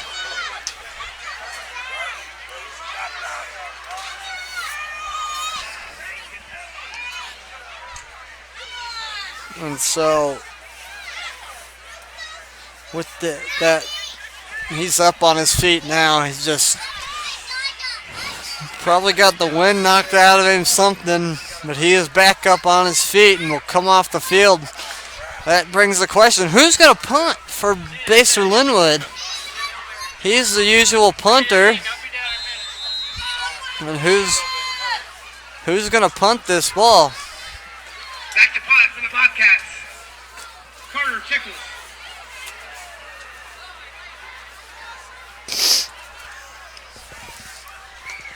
Snap back and it'll be punted away off the side of his foot, and it'll be down at the 24-yard line. That's where Bishop Miege will take over. Punt down at the 24-yard line. So that's where Miege will have the football. 1st down and 10. Leading 27-7.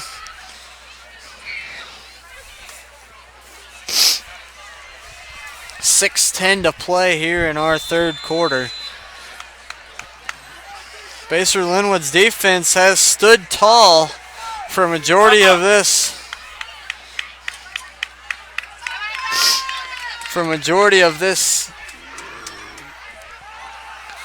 Quarter, and up the middle and met and dropped.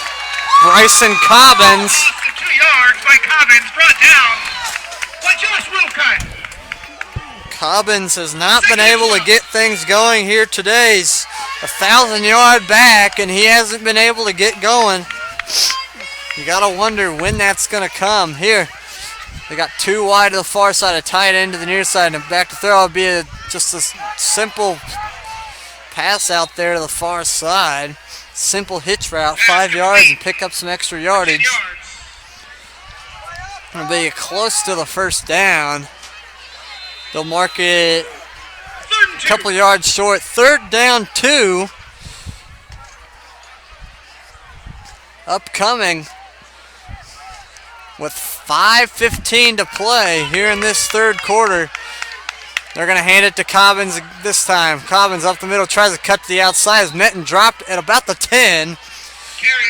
Bringing up 1st and goal. 1st down goal from the 10. Yes, they'll go 1st and goal from the 10 with 5 minutes to play here in this 3rd quarter. Pedrati in the shotgun. They're going to hand it to Cobbins. Cobbins is cut down at the 7. 4-yard carry by Cobbins. Brought down by multiple Bobcats. It's 2nd down. Cobbins has been the workhorse all season long, really, for Bishop Miege. Other than when he has dealt with some injuries this season.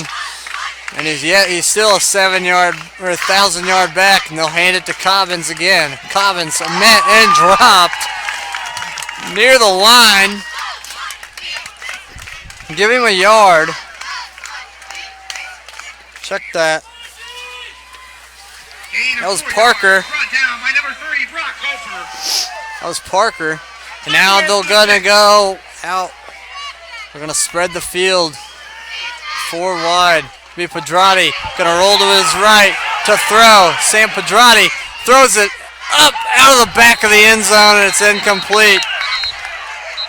Pass incomplete. Pass falls incomplete, but a flag down on the far side of the field.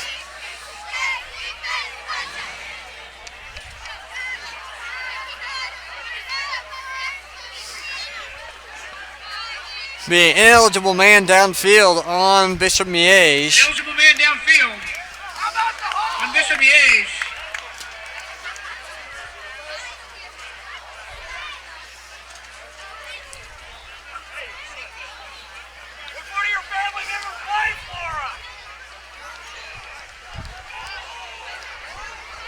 So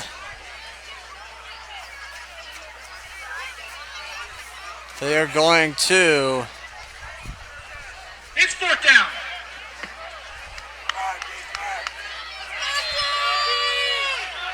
They're going to move him back 5 yards, bring up 3rd down and 11. 3rd down and goal at the 11. 3rd down. In the shotgun, Pedrati. Cobbins to his left. 2 wide to the far side. Got a tight end here to the near side with the receiver. Throw up the end zone, wide open, touchdown. Caught by Philip Wesley. And Bishop Miege gets back on the board. And it's 33-7 here with 3:53 to play. They will go for 2 for the second time today. Pedrati in the gun, gonna bring a man in motion.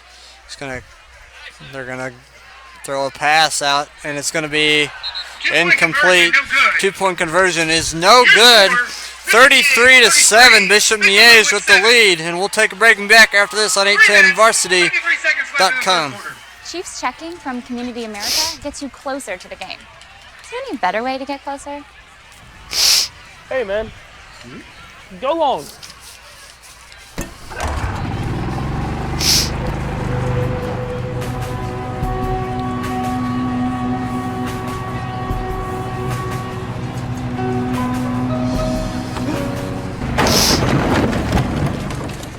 Chiefs checking from Community America.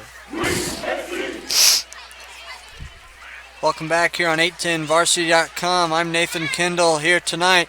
Our scoreboard update real fast. Blue Valley North 28, Olathe North 21, Derby 24, Manhattan 6, St. Thomas Aquinas 61, Olathe West 14, Wichita Northwest 38, Mays 34, and McPherson still leads their game 14-7.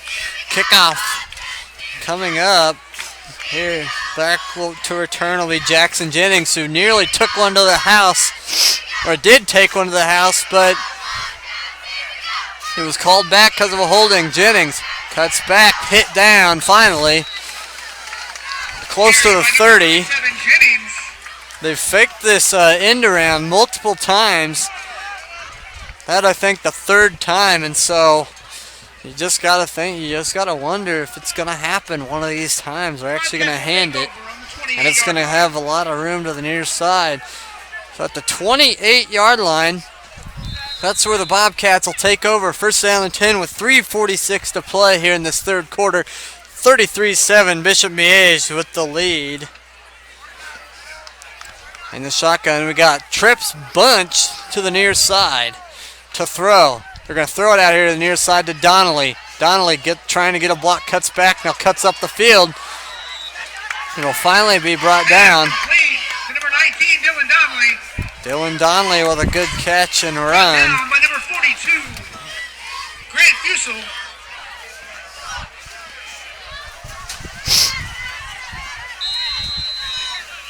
Second and 2. 2nd down 2. Donnelly gets 8 on the play. 2nd down and 2. Here we go, 2 backs in the backfield. And now they'll send forward in motion to throw. Out there, it's going to be a high throw, incomplete. I'm looking for Matt McKnight. 3rd and 2.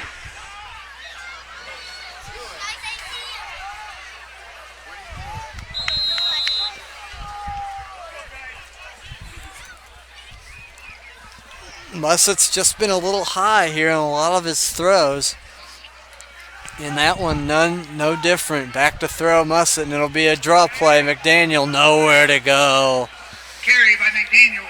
Brought down by Marlon McDaniel has got no room to run at all tonight, and the punt formation will be coming out once again for Basehor-Linwood, trailing 33-7.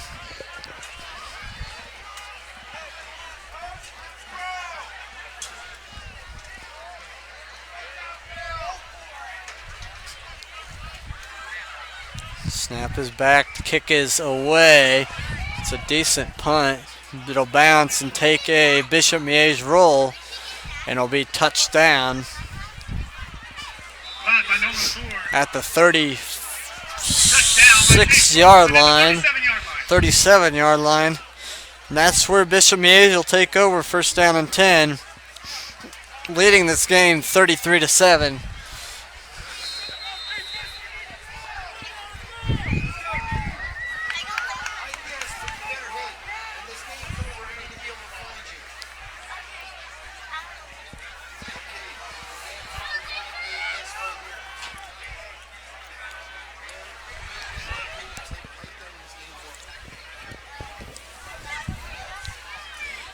Pedrati. They'll run a reverse. It'll be a pass. Throw down the field. Open receiver. It's caught. Big play. 10-5 to the house. Touchdown. Stags.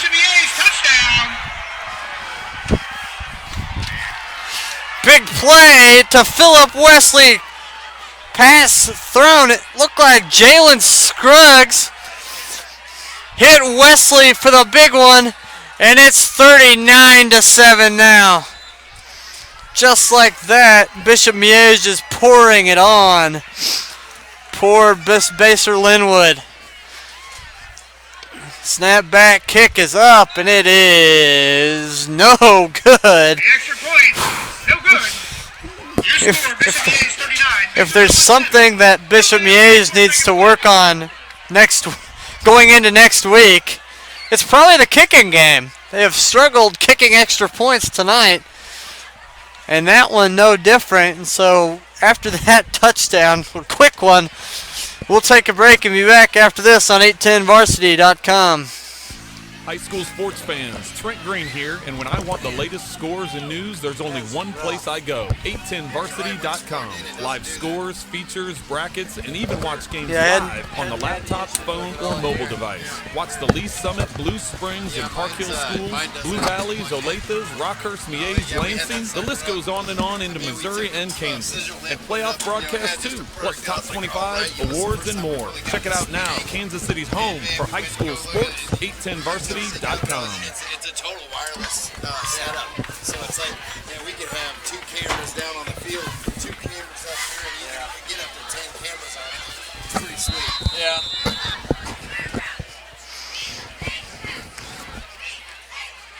Welcome back here at 810varsity.com. 39-7 is our score as Bishop Miege is taking control here in this second half. He started to pull away. And now the kick is away, and it'll go into the end zone for a touchback. Bobcats will take over at the 20. So the Bobcats take over at their own 20, trailing this game 39-7.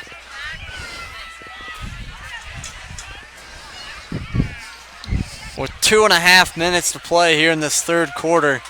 Miege about to turn on the running clock here with another score, another stop and score. The running clock would turn on. Got 3 wide receivers in the game. Mussett in the backfield, or in the shotgun. Gonna bring a man in motion. It's gonna be a flag down. Delay of game will be called. So Chase Torkelson checked into the game at kind of the H-back fullback role. Forward in the back will be in the backfield with Mussett for Basehor-Linwood.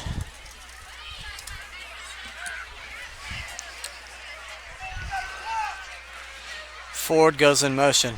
Back to throw Mussett. Going to throw a screen out to that far side, and he's going to drop it, and it's incomplete. Pass incomplete. Intended for Nolan Ford.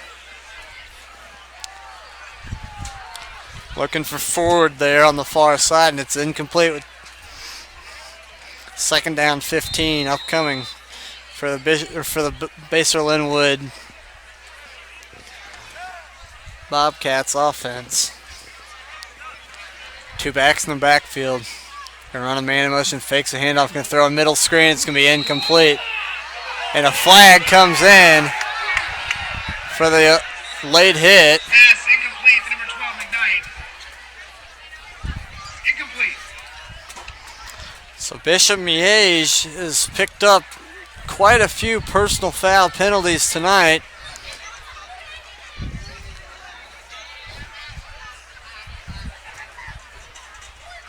And that, no different, will cost them 15 yards, and should be a first down.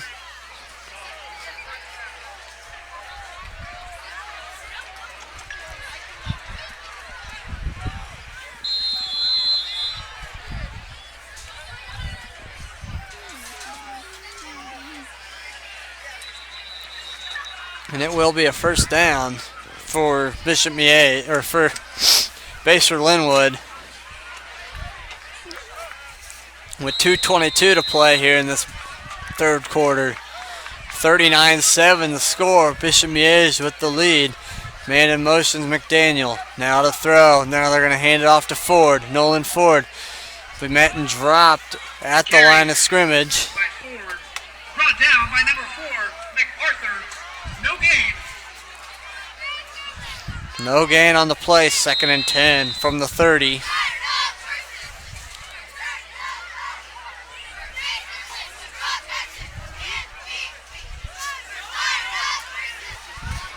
And the shotgun. Two wide to the near side, bunched together. The other two spread far to the other side. Back to throw.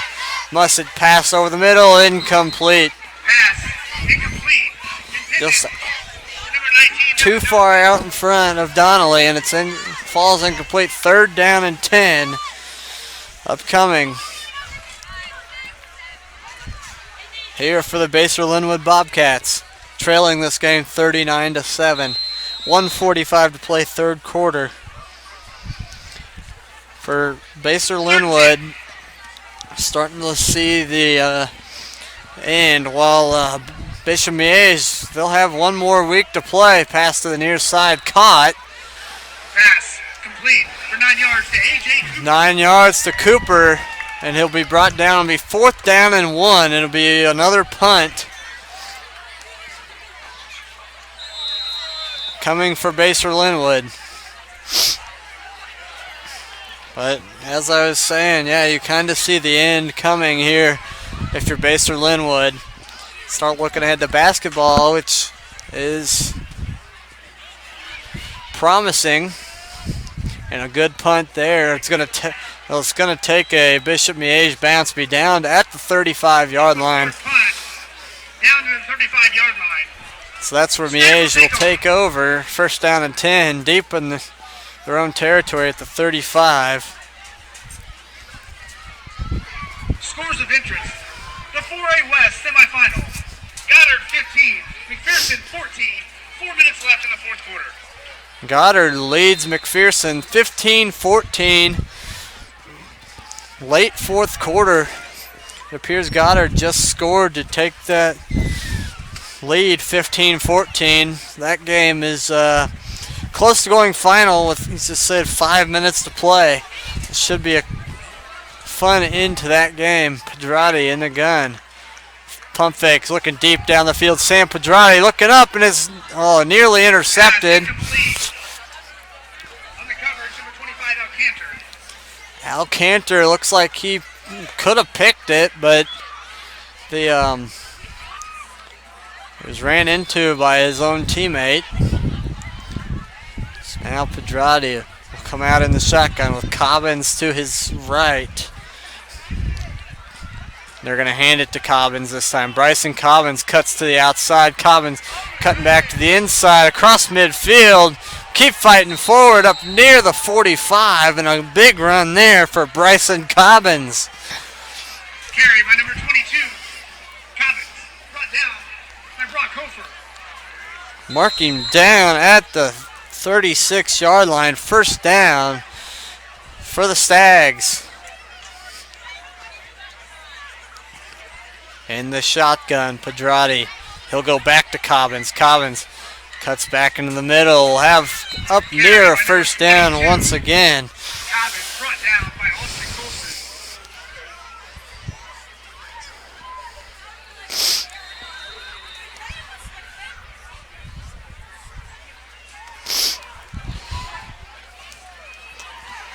Pedrati in the pistol now.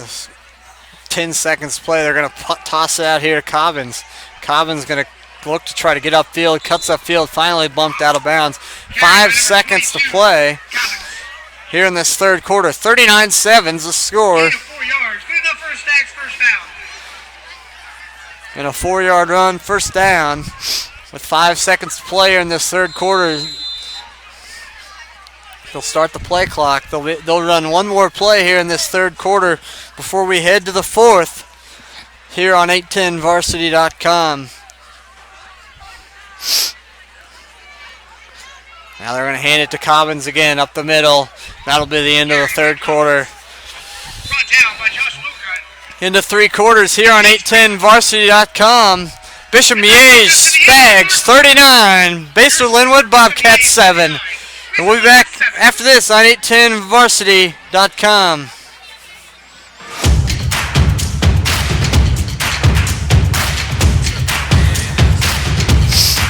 Slightly, just a couple seconds, yeah.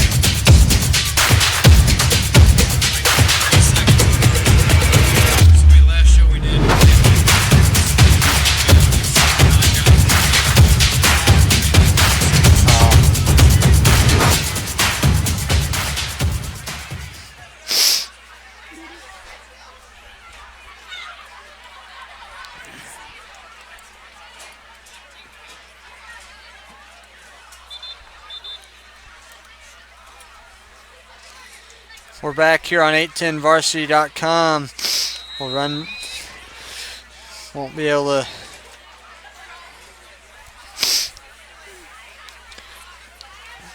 $39-7's our score. Miege has the lead, headed to the fourth. They're going to throw a screen pass out to the far side. It's going to be a short gain as they flick that out there to Bentley. 5 yards and be 3rd down and 2 for the Stags. Leading this game 39-7, as you can see. Pedrati with Cobbins to his left in the backfield. Check that. They'll move him over to the right side now. They're going to hand it to Bryson Cobbins. Cobbins cuts up the field now, and he's got the first down. Bryson Cobbins, for being a junior, he's very aware as a running back of what he needs to do to get the first down. He will stop on a dime and cut up the field just so he could pick up the first down yardage. That was a good play. Putz goes in motion. And now they're going to take the snap. Pedrati throws it out of bounds. It's incomplete. Bring up 2nd down and 10 from the 20. Not quite running clock quite yet. Here as we are.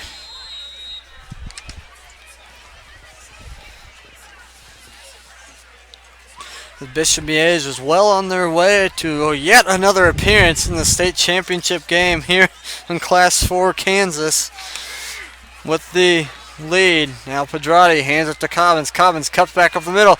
Cobbins inside the 10, mark him at the 9. The 1st and goal from the 9-yard line for Bishop Miege.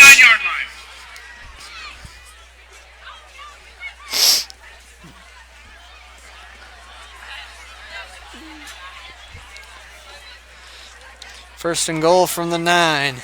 Cobbins next to Pedrati. Pedrati will hand it to Cobbins. Cobbins behind to the right.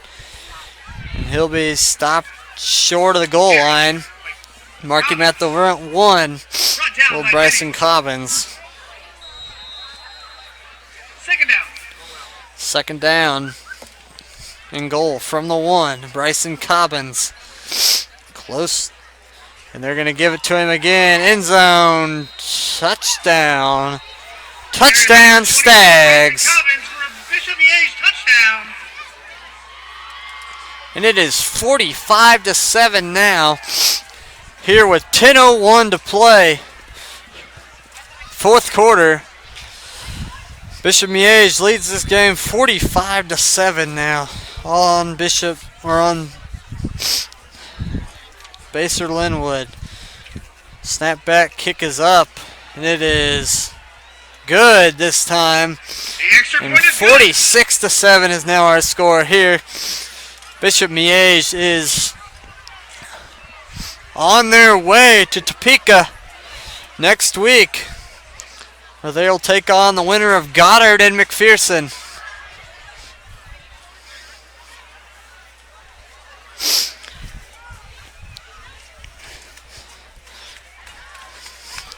And for Basehor-Linwood, this is not a game to feel sad about.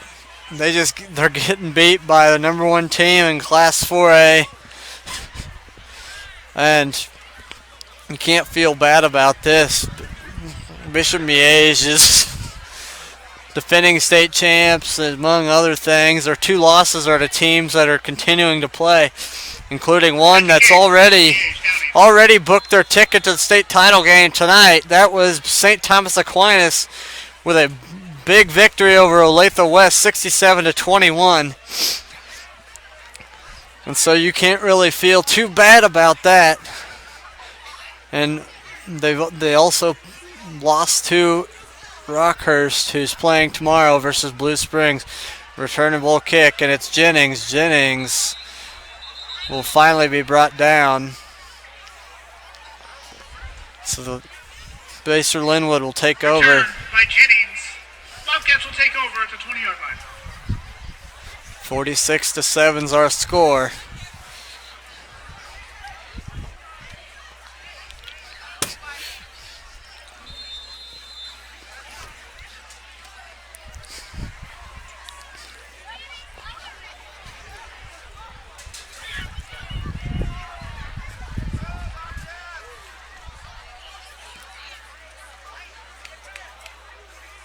As they take the snap, going to hand it off. Not much room to run up the middle. Carried by McDaniel. For McDaniel. Maybe they'll give him a yard.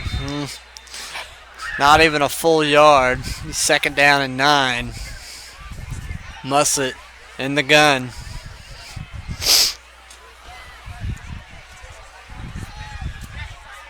Takes a snap, rolling to his right.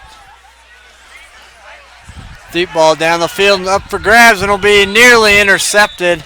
Pass intended for McKnight. Incomplete. Looking for McKnight, and it falls incomplete.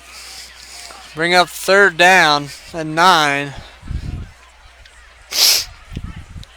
for Basehor-Linwood.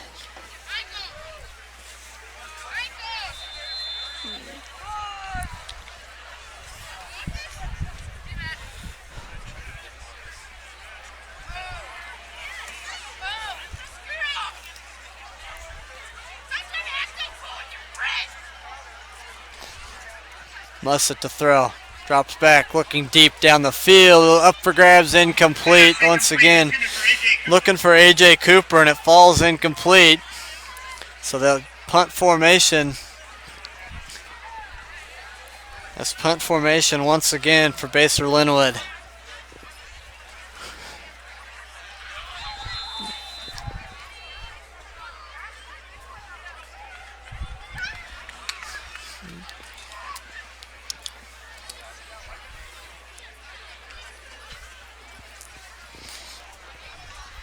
They kick it away. It'll be a punt that takes a Basehor-Linwood roll, and it'll be down at the 40-yard line. So that's where Miege will take over, 1st down and 10 from their own 40-yard line.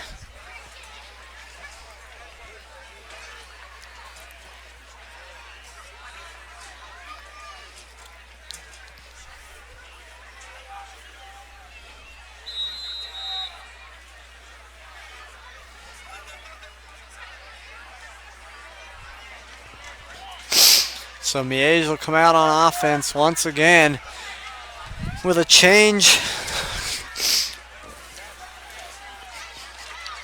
It's like a change at quarterback. They're going to hand it off up the middle. Just number 18, Timothy Dorsey, is in at quarterback for Bishop Miege. And a flag is down late after the play. Penalty flag on the play. And unsportsmanlike conduct on Basehor-Linwood. Basehor-Linwood.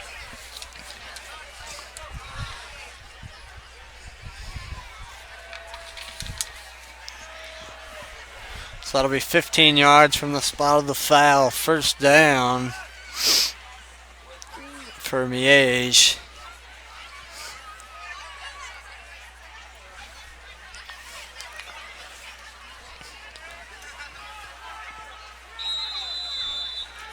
So it'll be at the 48-yard line. That's where Miege will have the football. First down.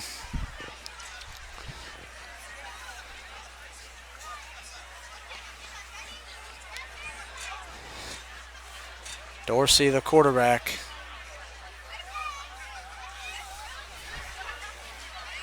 He takes the snap, going to hand it off to Parker, and nowhere to run for Deontay Parker. He's met and dropped for a loss of about 4 on the play. And Chase Friesen. I'm sorry, Matt McKnight.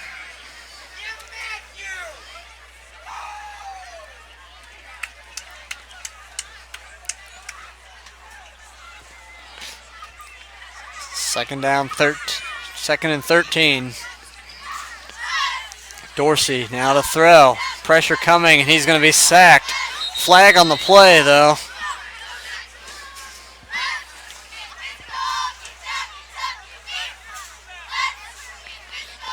Be a false or Flag on the play. Illegal something. formation. Legal formation on Bishop Miege. Line of scrimmage by Josh Wilcott and Chase Friesen. Third down. Penalty is declined. It'll be 3rd down and 17 for the Stags offense, and their second team offense, really.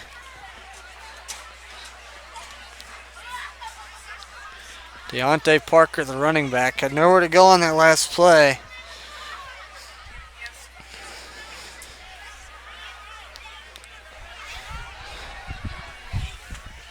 So late in the play clock now. They take the snap. It is Dorsey, and he's going to be nearly sacked running to his right. Going to throw it down the field, fall incomplete. Pass incomplete.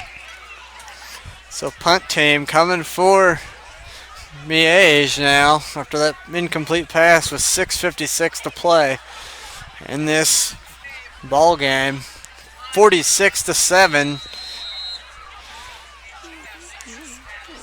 Miege with the advantage. Back to receive for the Bobcats. Getting.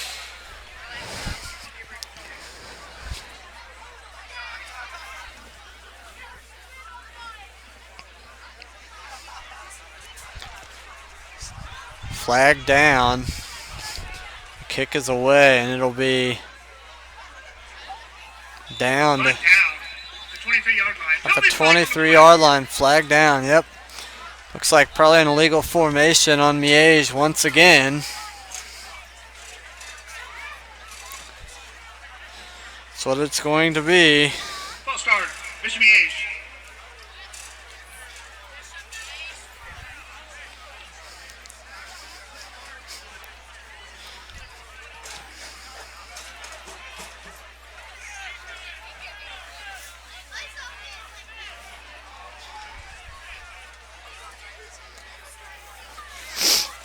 The game of the night developing here in the 6A semifinal. Blue Valley North and Olathe North tied at 35. Absolute huge game there in the Class 6 6A semifinal. Also on 810varsity.com, they're going to play action fake. Deep ball, middle of the field, too high and incomplete. Pass incomplete to number 19. Musset's pass was too high, looking for Donnelly. Defender on the play down there was Jalen Scruggs. 46-7's the score, 6:41 to play.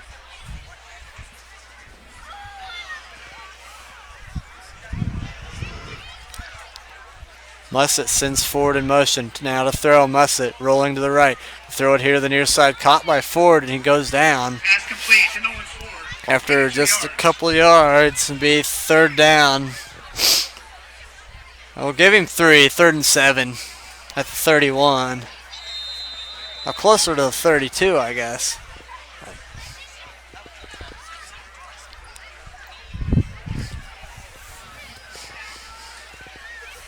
Now we'll send Ford out wide. Mussett takes a snap. Now to throw. Blitz coming. And he's going to try to escape. He does escape again. Rolling to his left. Going to throw down the field. Too high and incomplete. And a flag down there now on the far side. Mussett, I think Mussett may have crossed the line of scrimmage. Oh, an eligible man downfield will be called.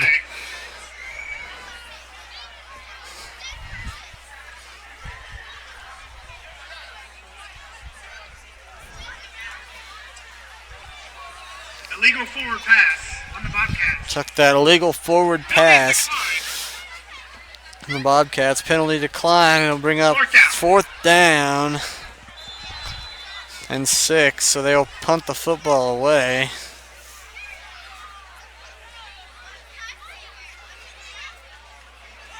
They'll punt it away. A low-driven punt. It'll check up. And it'll die at about the 30. Punt down. 29-yard line.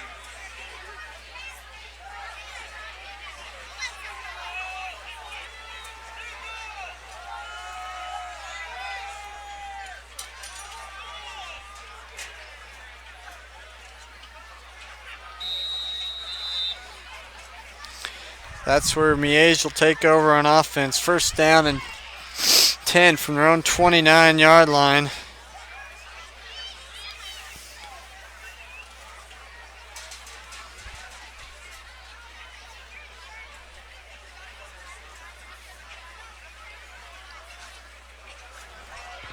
Now they'll hand it off up the middle. About a 5-yard run. Carry by number 25, Josh Conklin.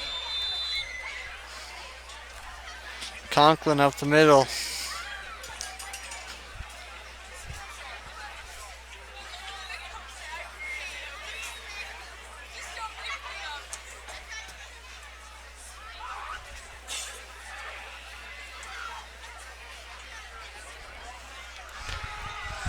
Handoff again.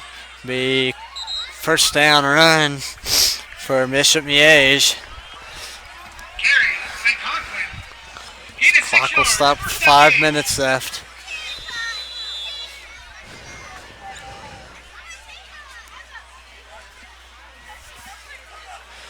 Clock will begin to roll.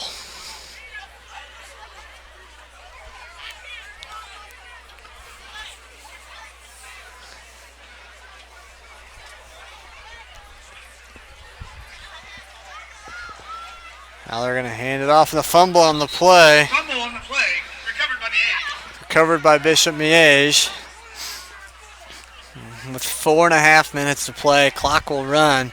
Well, 2nd down 15 with 4:20 to play in this game. Miege out to a 46-7 lead. As they will look to next week now. They will look ahead to next week in Topeka, where they will take on. I'm trying to pull up the score real fast. See if they have a final. Carry by number 18, Dorsey. With Dorsey with a short run there, not much.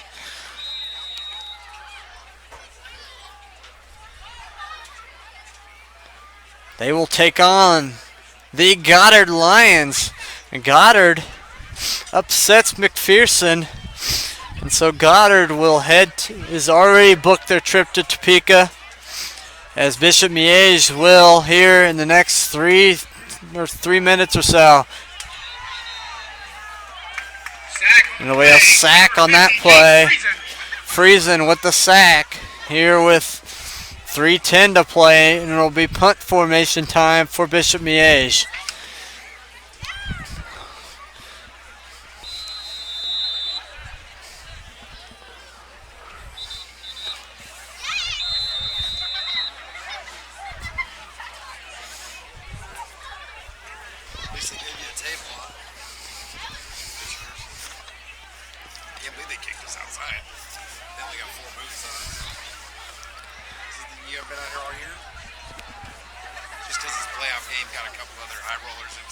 Yeah. Is that what it is?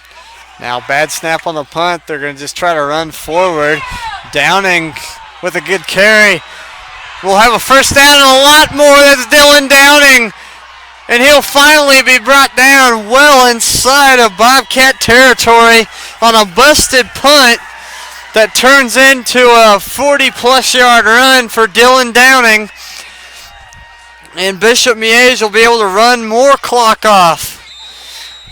Dylan Downing, just like his brother Dawson Downing, looking like his older brother Dawson Downing on that run. And so Bishop Miege now has the football and will be able to run more time off the clock as the clock continues to roll now. Down to 2 minutes to play.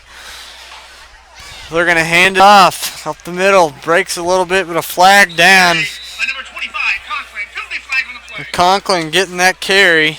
A penalty flag down. Josh Conklin, the sophomore running back. 1:54 to play. Flag down. We'll be holding on the offense.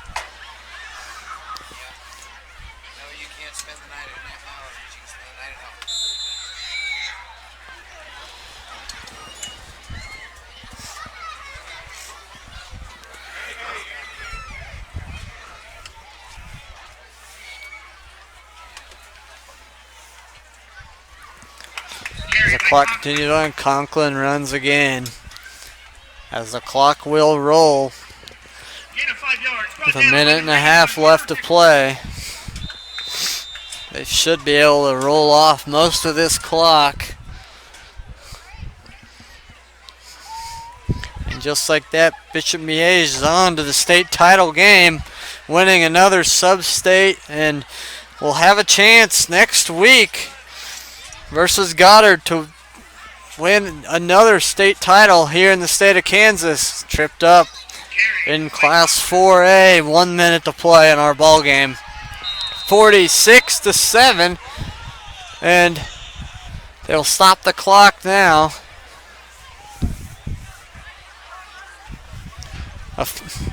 For a flag, dead ball, unsportsmanlike conduct. Unsportsmanlike conduct. That'll go on Basehor-Linwood. Be 15 more yards.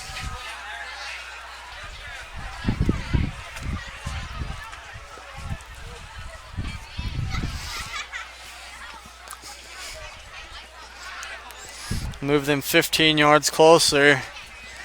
And it'll give them a fresh set of downs, and that'll do it. That will end this ball game here as Bishop Miege will be on their way to the state title game next week. Good luck. Next week, they'll take on Goddard in Topeka as victory formation is out for Bishop Miege Stags. So let the clock continue to roll. One kneel down should do it. If they take their time long enough.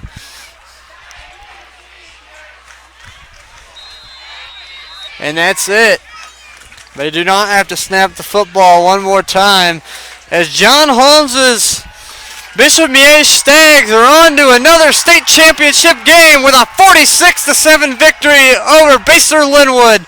Congratulations to the Stags and Coach John Holmes, and also just give a congratulations to Basehor-Linwood on their great season, finishing with just 2 losses on the season. And just a tough season, tough way to end for Basehor-Linwood. But hey, a great season nonetheless, and congratulations now on to basketball for Basehor-Linwood and for Bishop Miege. Next Saturday afternoon, 1 o'clock, the Stags take on Goddard from Topeka. And so I just want to say thank you for watching here on 810varsity.com. I'm Nathan Kendall. Thank you so much for joining me tonight here on this chilly night. Thank you so much for watching, and have a great night.